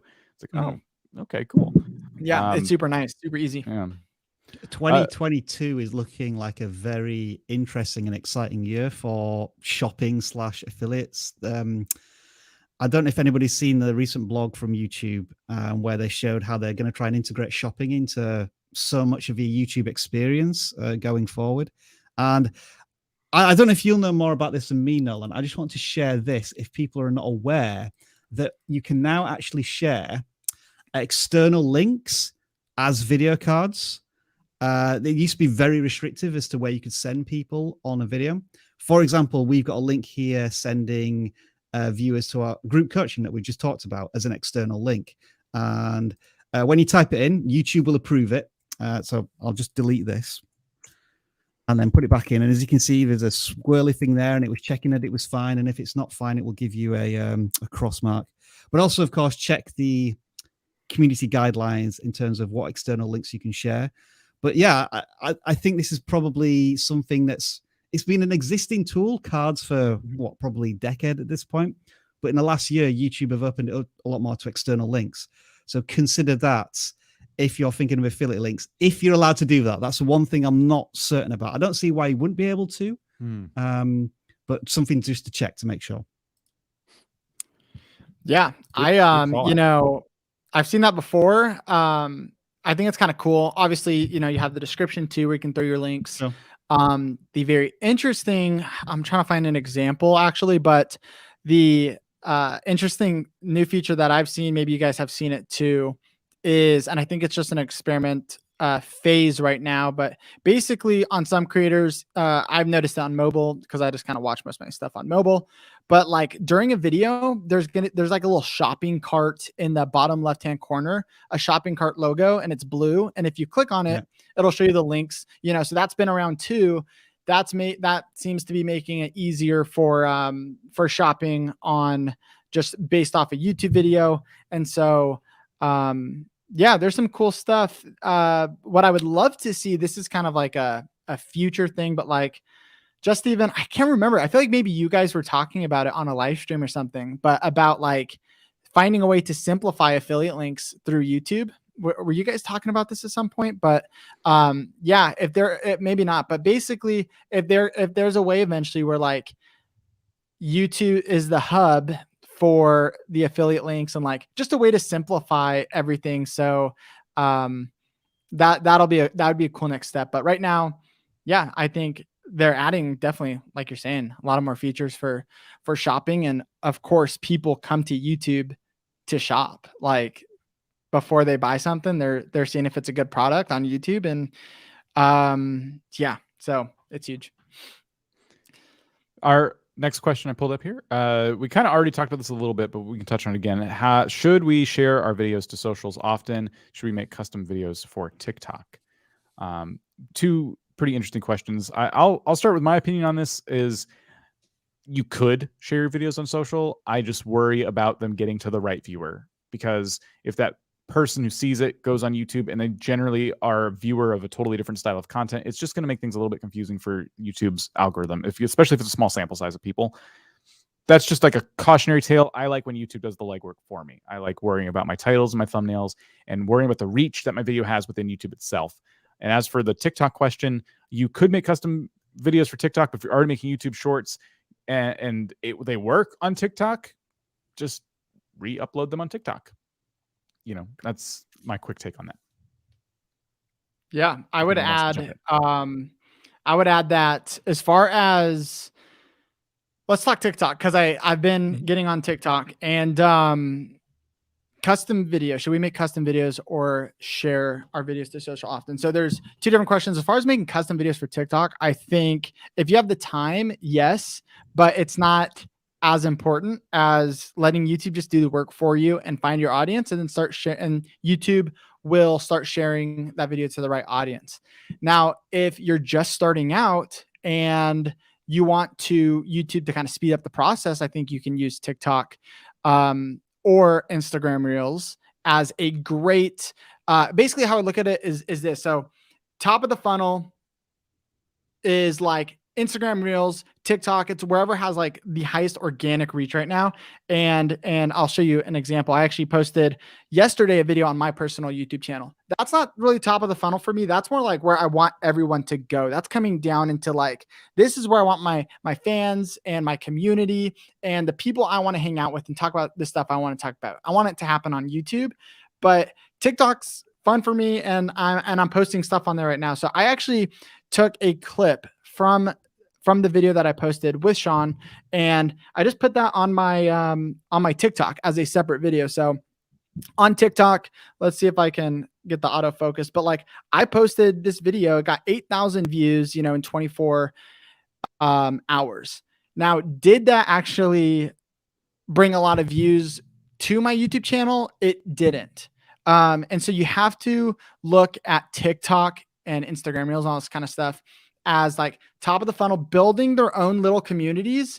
And for the people who want longer form content for YouTube, well, they know you're there. And if they know you're on YouTube, they're going to find you on YouTube. So I think smaller channels can use that strategy if you have the time. At the end of the day, YouTube will do it for you. But I would say yes. I would say do it. That's what I did. And yeah, you never know with TikTok or Reels, like stuff can bring a lot of attention there, and I think it's worth it. Yeah. There you go. So we've got one here. I pulled this one up specifically because I have something to show them. How do I make 1,000 subscribers in 2 weeks? Well, we have a video on this. Now, it's not quite 2 weeks. It's about double that time, which is still pretty impressive. We made a video on this very subject, how to get 1,000 subscribers in 1 month, and we have proof. So if you get a chance, please do find this video. It's from January 24th. It's pretty recent. And yeah, we showcase a channel that got over 1,000 subscribers in a month's time on YouTube. And you can maybe learn something from that. I don't know if anyone wants to add to that, but it's a pretty decent video. It's a very ambitious question. Yeah. I would hope that the mindset behind that is because I want to reach a broad audience and positively impact them, as opposed to I want to get to 1,000 subscribers so I can monetize my channel. I just worry about the mindset of a question there. Yeah. In that you do realize 1,000 subscribers is actually quite a difficult task. And for most people, in order to achieve that, what you're going to need is patience and consistency. And the route to this through 2 weeks kind of involves none of that. It more or less involves Yeah. knowing what you're doing and going viral to a certain extent. Yeah. Yeah, That is, I wouldn't add anything else to that. I think watch that video and exactly what Rob is saying. I agree. yeah, you'll find that the creator we showcased in that video had probably a lot of knowledge. Probably if they hadn't started channels prior, they've been studying up. So well let's ask this question. Like, yeah. if you were a person starting YouTube for the very first time, you've never been on a platform, you don't have that much video experience. For the average creator, how long do you think it takes them to get 1,000 subscribers? And if I was going to answer that question, probably in the region of 6 to 12 months is probably average, or slightly above average. Yeah. Would anyone disagree with that, or say it takes longer or less time? I would just add, I would say yes. But that's for the committed average YouTube new YouTuber. Because when I started, before 1,000 subscribers, and honestly still now on my personal channel, I didn't take it seriously and I didn't post often. So my growth was kind of like very slow, and then stopped, and then grew a little bit and stopped. And so that's for the person who's like, yeah, I'm gonna my free time, I'm gonna put in the effort. So yes, I just want to add that it's like a lot of people kind of are half in, half out, and it could take you years if you're just half in and half out and you don't know what you're doing. But it could be even I could see it happening at 3 months potentially. It just depends. Like if you're watching people like vidIQ or Think Media, and like you're like, oh, this is what I need to do. Like go watch that video. And figure that out. And that's going to help you just like grow a lot quicker, knowing what to do. I won't name any names, but, and Jefe, that's like, thank you for sharing that stat. Cause that's exactly, that seems right in line. Thanks for everyone for sharing these stats. What I will say is that we do a lot of streams every week, 2 streams a week. We do channel audits on Tuesdays, and I've noticed sometimes it happens where we come across a channel that's been audited in the past, or we come across a channel who's been wanting an audit for months, and we finally get to them. And we're always surprised at how many of those channels that we finally get to, it feels like they haven't implemented a lot of the strategies we give constantly in every live stream. And yet they're there in every live stream. And so I would say that, like, if you're going to be on these channels, you're going to be a student of them, like, it's going to be really hard to give you individual attention. However, everything we're saying, like, there's always, every channel we look at, there's always a strategy or some nugget in there that any YouTuber could apply. So really, like, when you're on this stream, when you're on the channel audit stream, like, have your channel up on another screen, like, look and see if there's any comparisons to what we're talking about and what you're doing, because you can, from the free advice we give, you can learn so much, and you can take your channel to a whole nother level without us even ever looking at it or ever giving you any direct feedback. Lots of fantastic comments here about just roughly how long it's taken for different people. And it looks as if the average tends to be about a year. I mean, some people have got it in 3 months on Shorts, slightly different platform. But yeah, thanks for everyone sharing it there. Look, 1 year, 7 months. So some people it takes longer. Yeah, thank you for sharing. We got one here from Mom Moments. Are green screens better to have or to have a specific room dedicated for filming? So I picked this one for you, Nolan, because I know you talk about production quite a bit. Yeah. Yeah. Interesting question. I think it sounds like the 2 options would be, you're like, hey, this room I can shoot in if it's my office or my bedroom, it doesn't look good, but I can throw a green screen behind me and replace the background. Or should I just have a specific room where I kind of build out the background? It looks pretty nice for filming. If those are your 2 options, green screen, my personal opinion, if you're like doing, like, it can be really cool in a comedic element sometimes, just because, and I tell people to kind of stay away from it getting started. Like if you're under 1,000 subscribers and you're just like getting started on YouTube, don't worry about the green screen. It's going to look worse then it looks better. Meaning, like you need the right lighting. You have to know what you're doing, and if it looks like a green screen, it just kind of like doesn't feel as authentic. It looks like you're watching a Zoom call, and like the background's different. Now, so yeah. So There this we is going go. back 5 years when I was in a small room man. when I was trying to use green screen, and gross. You know, and honestly, that's not as bad as like some other ones are, because like you kind of know it's a green screen because of the background. Like it's clearly like not, but like if you try and fake it to look real, it's even way worse. So I would say find a room to dedicate for filming, and not do a green screen. That's what I would say. What I I love found this most video. difficult was getting consistent lighting on the green screen so that it all has the same lighting around it, and then you have to set your shutter speed on the camera correctly, or when you move you get this weird blurring effect. It's really hard to do well, and that's why I gave up trying to do it. Yeah. I used to stream with one, and because everyone was doing it, and it's cool to have yourself cut out over like the gameplay.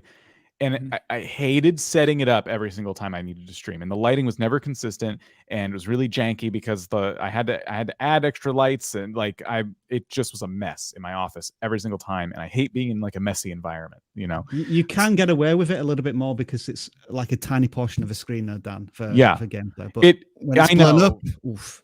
But like if that lighting's inconsistent and your settings are set a certain way, now you got to go back into OBS and change all the settings for every single live stream, which I found myself doing constantly just to make it look good, so there wasn't any like screen tearing or anything. I like that you just have that like sitting where it is. That makes, I didn't have that. So this is an Elgato, green screen thing. I think it costs about $150. But the green on this is too dark, so when I try and chroma key it out, it just never works properly. I need a lighter green. So it just kind of sits there doing nothing at the moment. The other I thing occasionally too use it for, as Nolan said, I've used it for a couple of comedy skits where I want to put myself twice on screen, but very special circumstances. It's putting green on your face too. Like that's another thing too. If you have a really small space and your green screen is lit a certain way, light can reflect, and it's just, oh my gosh. I'm so glad I'm like done with the days of dealing with them. Yes, there's a lot of issues that go into green screen for sure.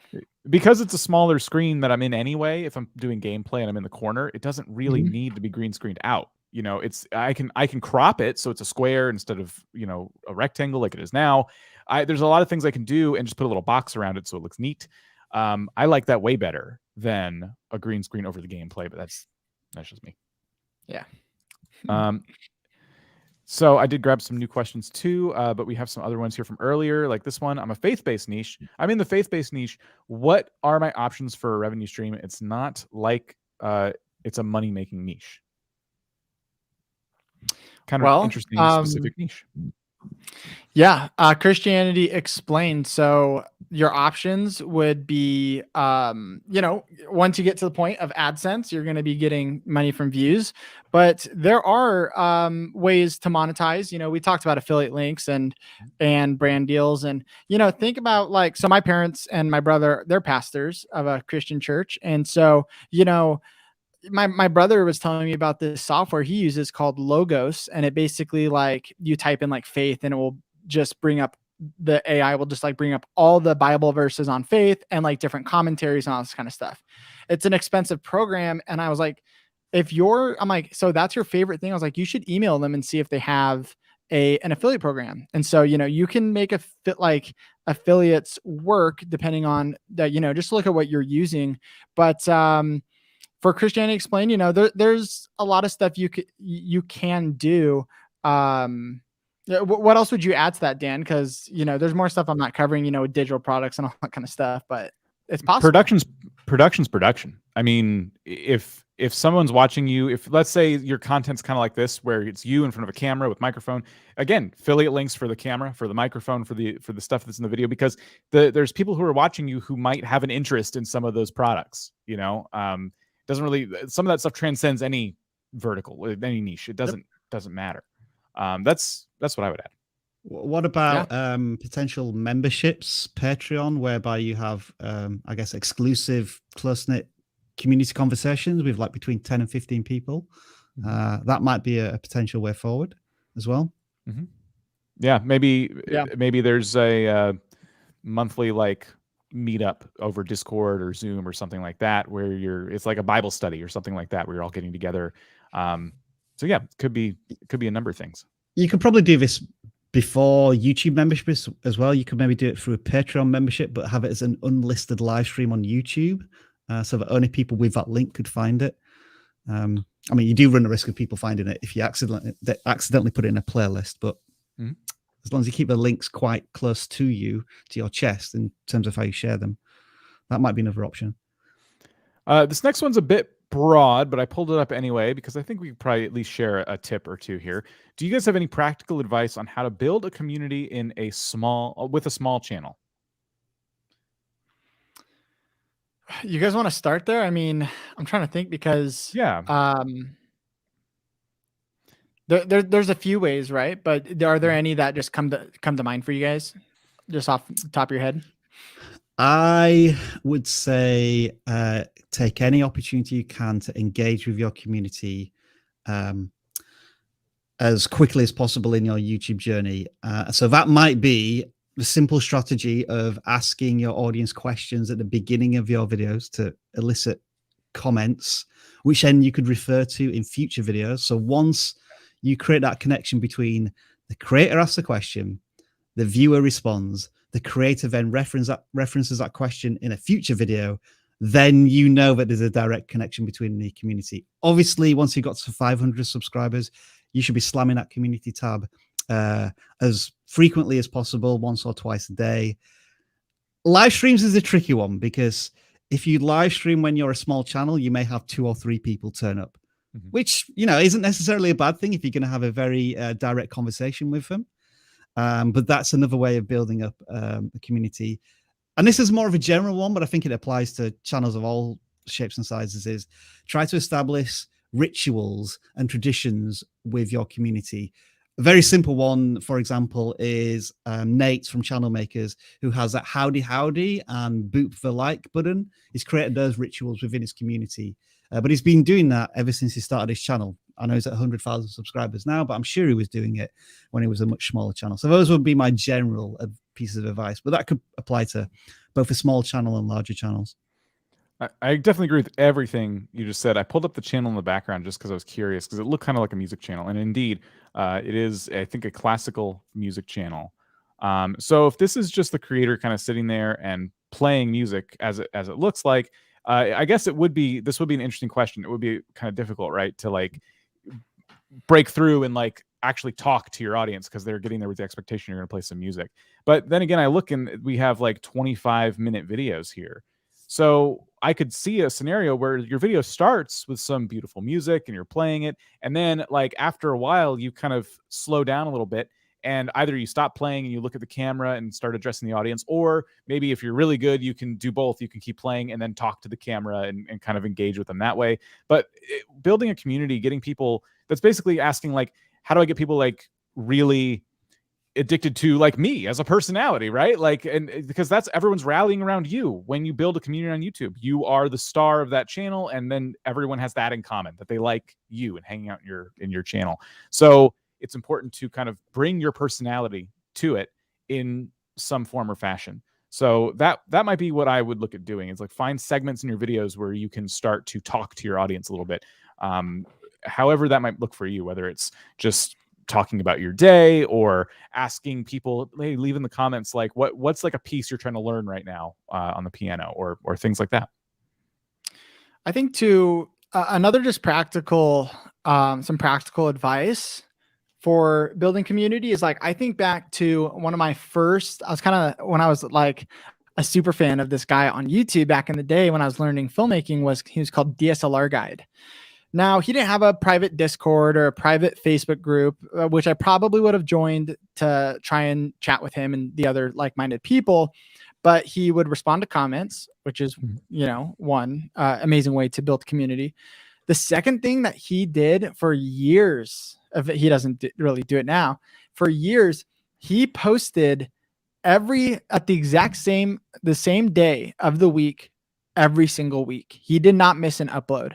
And I knew every Tuesday I am going to show up and watch his video. And he was consistent, had consistent, great content. And so I think about like, he didn't really have this like podcast where I could like listen to him talk for a long time. He didn't have this private community.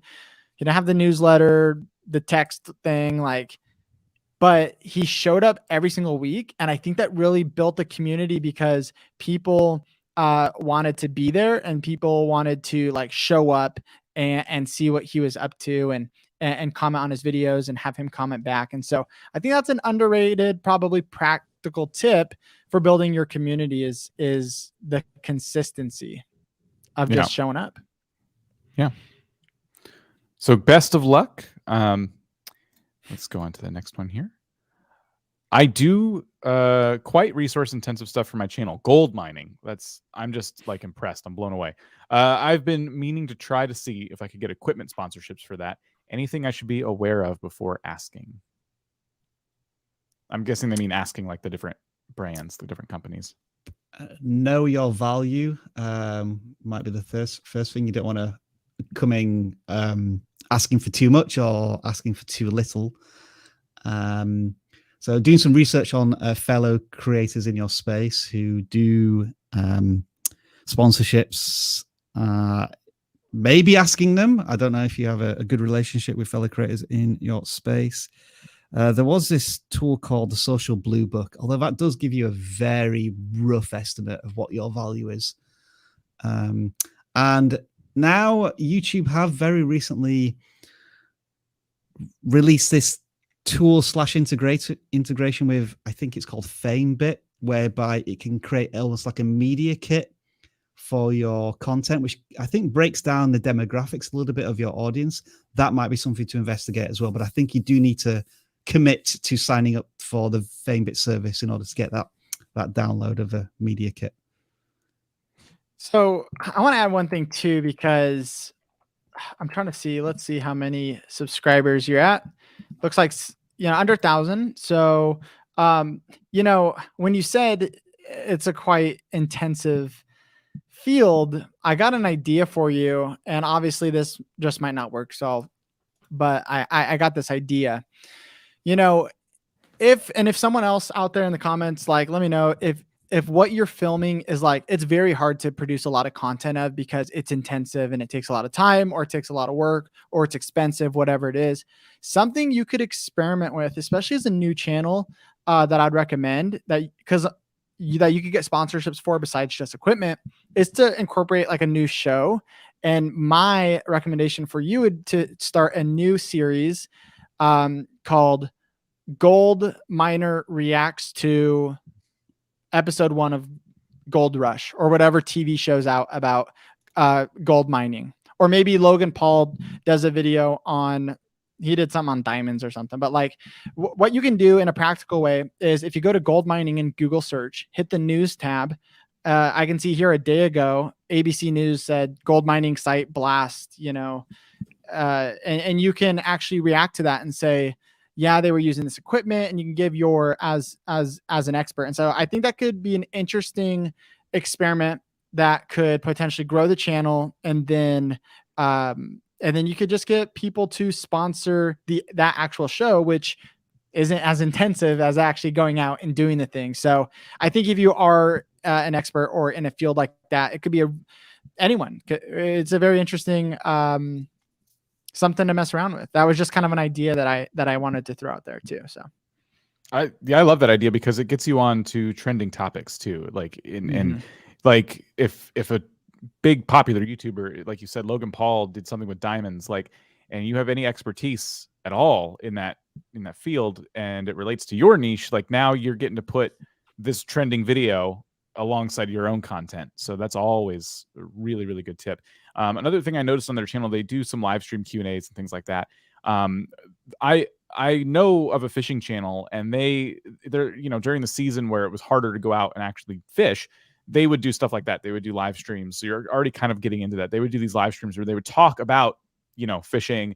You could, continue this kind of content where you're doing your Q&As, you could even take parts of your Q&A, chop them up, and then put those as individual videos. If someone asks a question that gets you going for like 10 minutes, on a topic or something, you could edit that down and make that its own video as well. So that could also give you some extra content. Do you think there's an opportunity here for creating some sort of course like gold mining for beginners if you're terrified of blockchains, like the very very traditional way of earning money? I'm curious, like if I had a search in Skillshare now, would anything come up for gold mining? That's great. I like that idea for a topic of like comparing mining gold to crypto. Yeah. You put a desktop computer somewhere, like you plug it into your van or whatever, and they say, right, we're going to see if we can mine any Bitcoin, and while that's running, I'm going to go and try and mine some gold, and we'll see what earns the most in 12 hours. Oh my gosh, that's great. Wow. I love that. Yeah, there's obviously it sounds even more intensive than what he's doing now, but well, it sounds viral is what it sounds like. Oh my gosh, I would watch that video. Maybe we'll move on to the next question while you look that up, Rob. Yeah, there are. I do not believe there are any courses here about actual physical gold mining. There's investing in gold mines and stocks. So maybe there's a gap in the learning market for such a course. Yeah. Our next question here is what? Sorry? No, I was just agreeing. Go ahead. With a new channel, should I try several niches to build my audience or stick to one thing, such as unboxings, kit bash, cosplay builds, anything that brings me joy in the maker community? I'm curious to hear Nolan's thoughts on this before we dive in, Dan. Yeah. Okay, so with a new channel, if you want to grow as fast as possible, you're going to want to niche down. Now, the only reason not to do that would be that you're just figuring out what you enjoy making content about. So if you're not sure like what that is, then don't take it so seriously and try different niches and see where there's the demand, but also what you enjoy. And then you'll find your answer. So that would be the only thing. If you're like, you know what? I love all of these, and I just want to make a channel on cosplay builds, and then maybe over time I'll make one on unboxings, right? And if you know that and you're like, I love this, then I would definitely recommend just the smaller the niche. And when we're talking about communities, growing communities, the smaller the niche, the almost better the community, because people are like, I love this thing that no one talks about. And so then you can expand over time. So go really specific. That would be my advice. But what does the cat have to say about that? I was going to say, like, I would definitely agree with you. If you can find your niche and stick to it, like that is the quickest way to grow, because you might be focusing in on one thing, and it might not feel like, oh, but what's the maximum potential here? But go look at some of the communities of that thing that are already successful, and that gives you kind of a good idea of like, this channel is uploading today on the topic I'm thinking about covering, and they're getting, just in their video today, they got X many views. Like, how do I feel about that? What if I was them? Do I feel like 10,000 views in the first day of uploading is enough? Do I feel like that's something, or do I feel like I need to aim higher? That could be part of like the whole strategy here. But I like what you said there, Nolan, about maybe they're still figuring that out. So they're like, I'm going to make a video about cosplay. I'm going to make a video about unboxing. I'm going to make, there's nothing wrong with that. This is the time to experiment with that when you're new. But in our experience, you're going to want to, I think we all agree, focus at some point, and that's going to give you a lot of benefits. There's a question, I think I might have picked it up for later, but in case I didn't, someone said, like, what happens when, I think it's our next question here. If you have a popular video on your channel, but it doesn't line up with like the current content you're making, that can happen too. So maybe you do an unboxing and you're like, I love my cosplay video, but I hated that unboxing thing. You look the next day, oh, cool, it got 100,000 views. Great. that can also happen. And so you have to make some tough choices there too. So just be sure whatever you're going to try, you're willing to do more of that thing before you get into a situation where now you feel guilt for not pursuing whatever that thing is. Think about the audience in terms of, if you make a video on, let's say, a cosplay build and the audience who watched it really enjoyed it, what are they going to want to watch next from you? It's likely something quite similar. And YouTube is going to share whatever you make next. As I think, as Nolan was saying earlier, I think for every 100 views you get in 1 week on a video, YouTube will then share your content to 700 people the following week. So that's like a 7-to-1 view to ratio type of concept there. And so that next video has got to get the viewer to commit again and again and again. But I agree with what Nolan said at the very beginning there. I think before you start to set expectations about reaching a certain number of subscribers, monetization, et cetera, you've got to figure out whether or not you enjoy making YouTube content and enjoy being a video maker. It might be like you're watching television, you're watching a game of basketball, and you really enjoy watching it. And you think, yeah, I want to try this. And then you try and you hate practicing and you rubbish at it and you decide that you don't want to be a basketball player, and that's fine. And I think it's similar with YouTube. You have to spend a couple of months, 20, 30 videos, just practicing and feeling out the YouTube experience before you then start to focus on a particular area that's going to attract a particular audience. I'm sure I've said that multiple different ways over multiple live streams, and it's always slightly different every time I say it. But I think I get to the same point in the end. Yeah.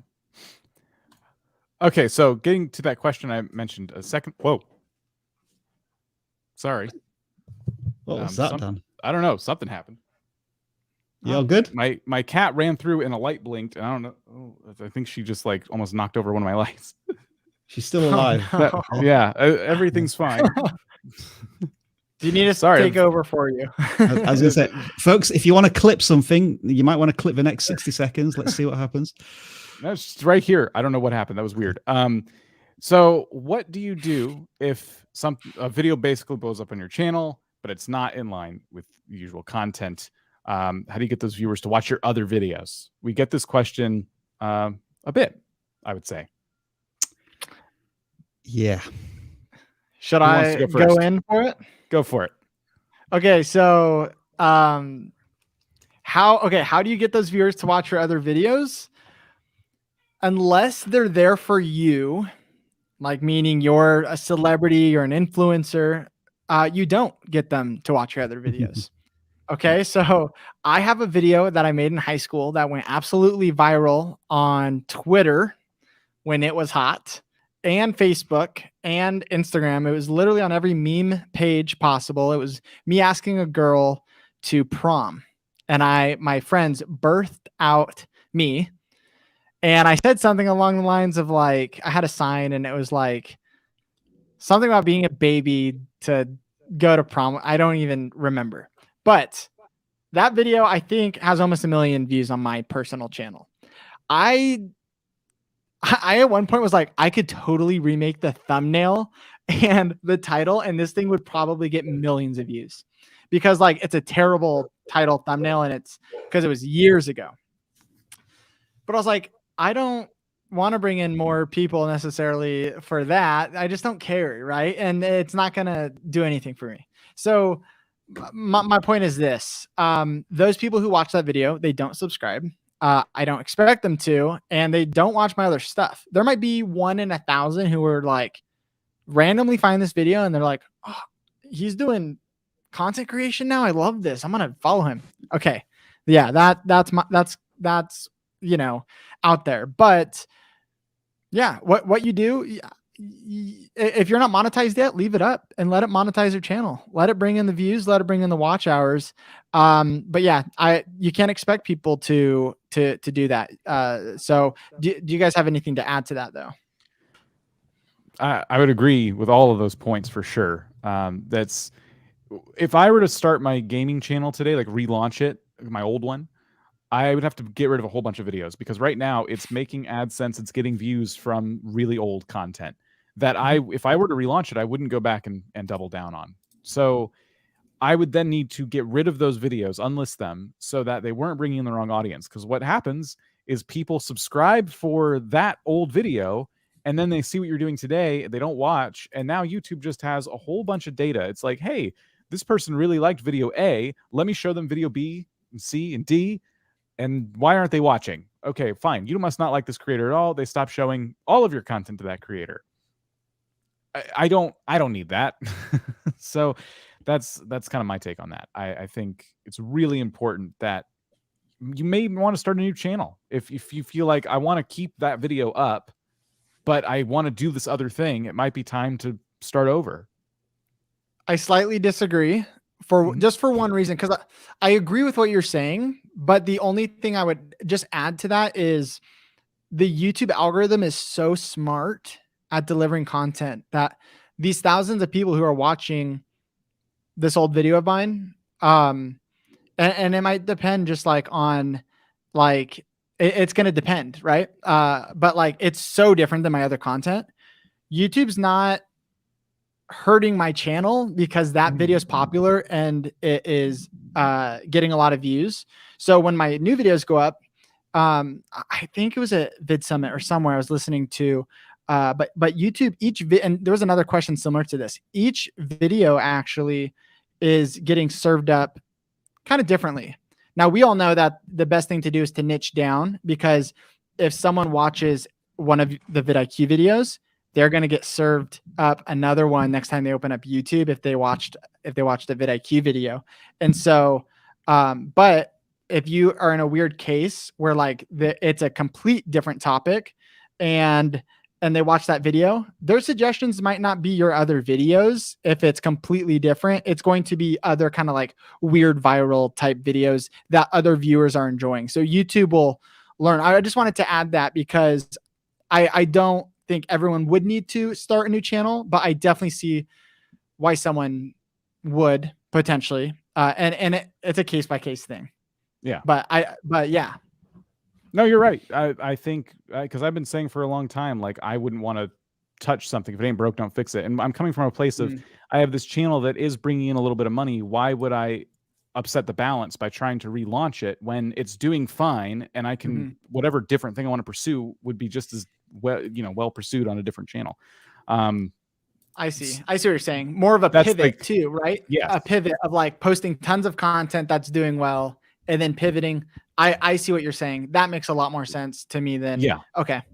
But what you're saying isn't wrong. I completely agree. And YouTube themselves have said like each video is judged kind of on its own. So yeah, but when it's a case of like returning viewers, that's like my worry is like I'm gonna post something that isn't in line with this other video that's doing well. And so if I'm worried about that, if I'm really worried, whether or not I trust the YouTube algorithm, the safest thing to do is just, okay, fine, start a new channel about that thing.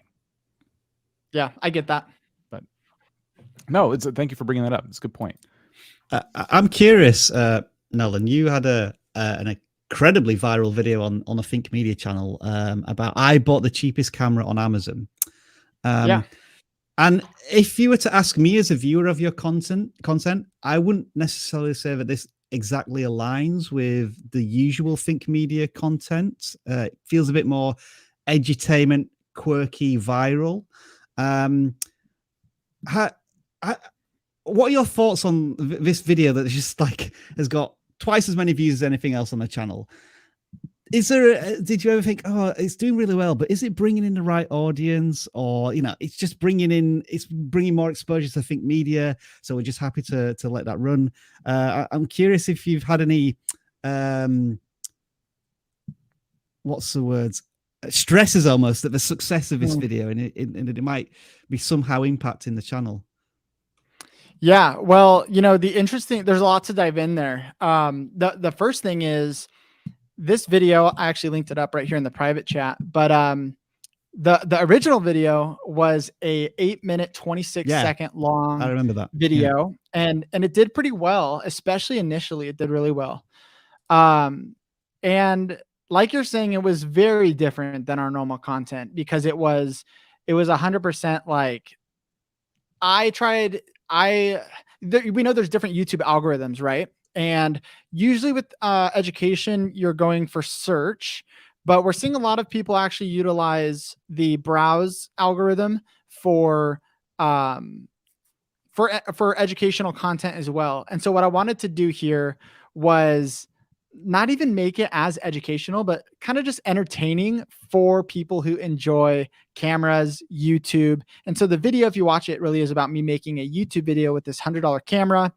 And so as far as, and it's interesting because like that video didn't even the original video it got 263,000 views. I thought it would actually maybe even blow up more, and it didn't. But the short, it really blew up. And I'll share with you some stuff about that video, because we got like, I think it basically went viral in waves. So the first wave was like 2 weeks later, it went viral and it got about 4 million or 2 or 3 million views.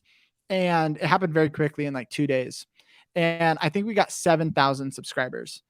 And then it happened again about like 70 days later. It was very random, right?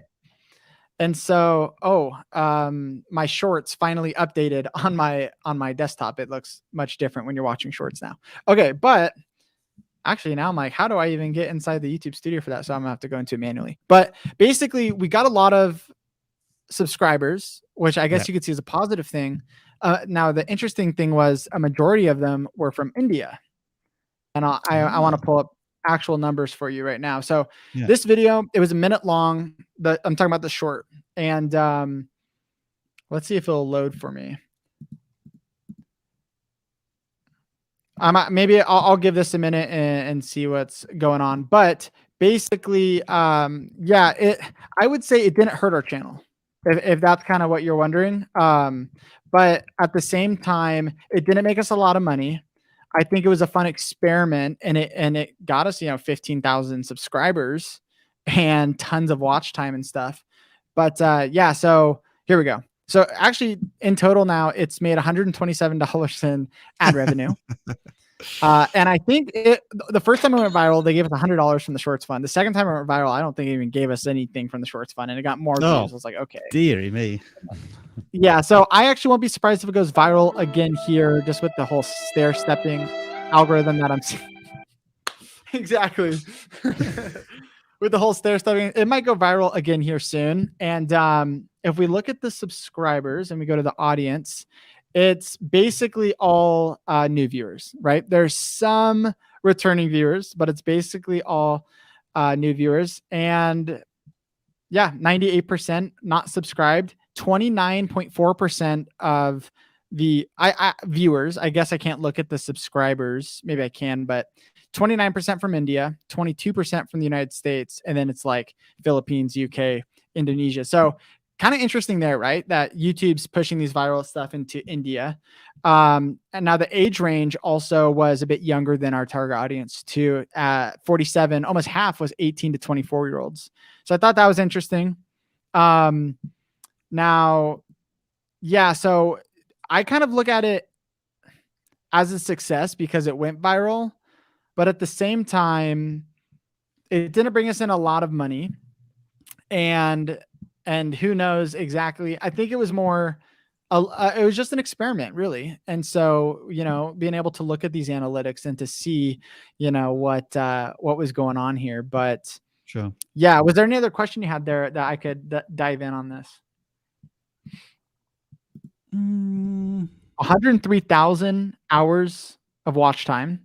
So one viral short can, if you get enough subscribers, can monetize you. Obviously, these numbers are going to be higher than someone watching who has less than 1,000 subscribers, because we're getting probably a much higher subscribe rate because people go to our channel and they're like, oh, they're legit. They're not just posting shorts, but they're posting some shorts. They're posting a lot of videos. So I think our subscriber rate would be higher.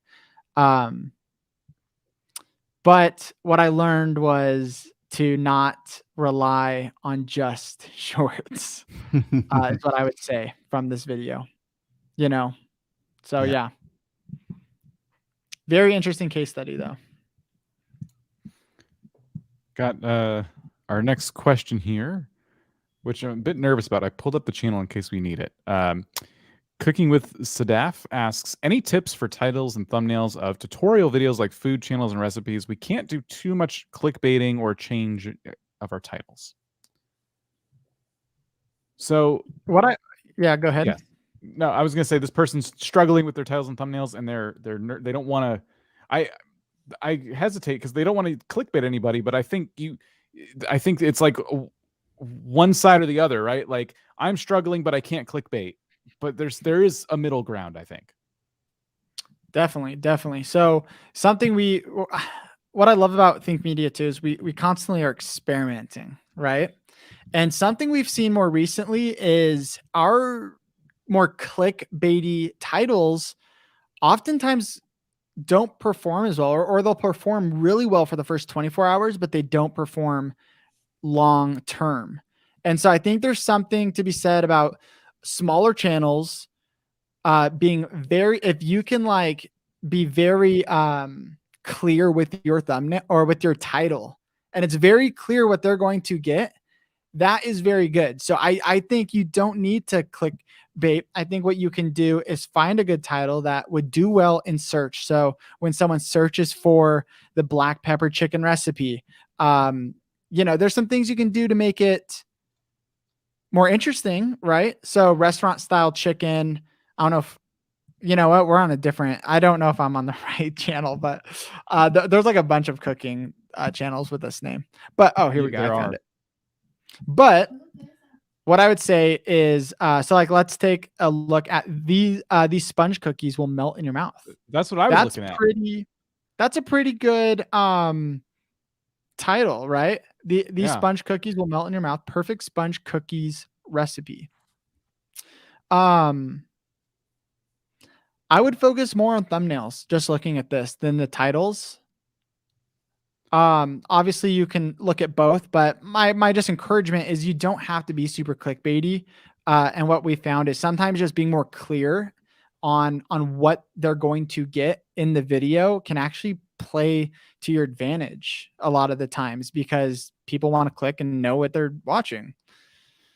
I was going to say, because I agree, like I think their thumbnails for a food channel could use the most work. And when I say the most work, I'm nitpicking really because I would just like to see the text go away. I think that it's not doing anything. If we're just we're not doing channel audits today, but we don't have much time anyway. So here we go. These aren't really doing a whole lot for you. And food channels, generally speaking, don't need the text. The food is the star of the thumbnail. The thing, I like these titles, but what you could try if you wanted to be even more clear, because what I don't know from the title or the thumbnail is, are you reviewing sponge cookies that you bought somewhere, or are you making sponge cookies? And I don't know until I actually watch the video. It seems like you're making them. So instead you could try how I make mouth melting sponge cookies, perfect cookies every time, or something like that. Like that how to, or how I did this kind of aspect that you want to imply, like, I'm going to teach you something. Like that's what you're going to get when you click on this video versus I'm reviewing someone else's thing, that they made. Yeah, well, her title's too long if you, and that's something to consider because if you read the full title, it says perfect sponge cookies recipe. So right, we do know it is a how-to recipe video if you see the full title, but I definitely agree saying like how to in the beginning would help because then right away they know it's a recipe video and yeah. That's thanks for pointing that out because I forgot to point that out. It is in there, but it's truncated. And so a lot of spots on YouTube, you're not going to see these words right here. And so it's good to make it as clear as possible in as few words as possible. Dan, can you just sort by most popular? This has turned into a channel audit now, hasn't it? So is it mostly all like savory desserts and stuff? I would think, it looks like a lot of sponge cake, a lot of different types of desserts. I would be tempted it's baking, actually. If you read the channel banner, it's learn how to bake easier and quicker. So it's baking. I would be tempted to remake the top two videos that are performing well because they're a year old to 9 months old. So I think those are ones with potential opportunities to remake. Just my other general question here is, who determines whether or not your titles and thumbnails are clickbait? And the answer to that is your audience. So what you think as a creator are really clickbaity and I really shouldn't be doing that, your audience may actually react really well to that type of title and thumbnail, as long as there's value in the video and you're getting good comments and you're getting good audience retention and good likes and dislikes. That's a real barometer of whether something is clickbait or not. So I think there may be room for experimentation there. But I don't know how you really clickbait cooking thumbnails and titles. You just make them as succulent, as delicious and tasty as possible. And that's not really clickbait, and that's just making it desirable, more desirable than something else to click on. Yeah. Best of luck, though. I mean, awesome start for your channel. And I do hope everybody here got some value out of today's conversation. Nolan, thank you so much for joining us today. I had your channel pulled up, and then I looked up the cooking channel, and now I don't. So give me one second here. Tell everybody a little bit about you.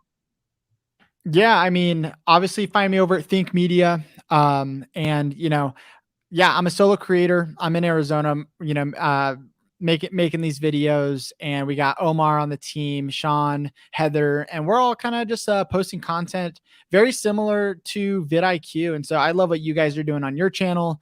I think you guys, I love everything that you guys are doing. The content that you guys give is just so valuable, for free. It's so cool what you can learn online, like on YouTube. Like you can learn so much stuff. And so maybe some of the key takeaways that you take today, write those down, and then you can go look through vidIQ, Think Media, and like search into affiliate links or into like how to make titles better or thumbnails better. And so I think it's just such a cool time to be living right now as a creator in this space that is just getting bigger and bigger. And so the fact that you guys, I know you guys are under 1,000 subscribers, but I just want to say, man, the hardest part is to post. Like the hardest part is to just keep going. And so the fact that you guys are posting videos and starting messy, and it might not be the perfect thing, it's like, that actually those are the signs to success. The fact that you're starting and you're making videos and you got the custom thumbnails on. And so I just want to encourage you guys to keep going, and you'll get there over time. Just focus on making more videos. And again, love what you guys are doing at vidIQ. I love the podcast, the YouTube channel, all that kind of stuff. You guys are fantastic creators. And man, it's been so much fun just chatting YouTube with you guys. I love this. Likewise. Thank you for being here, and we look forward to doing it soon. Rob, thanks for jumping in, and thanks to everybody for watching. We'll see you next time. Always a pleasure. Thanks for having me on. Yeah. See you, everybody.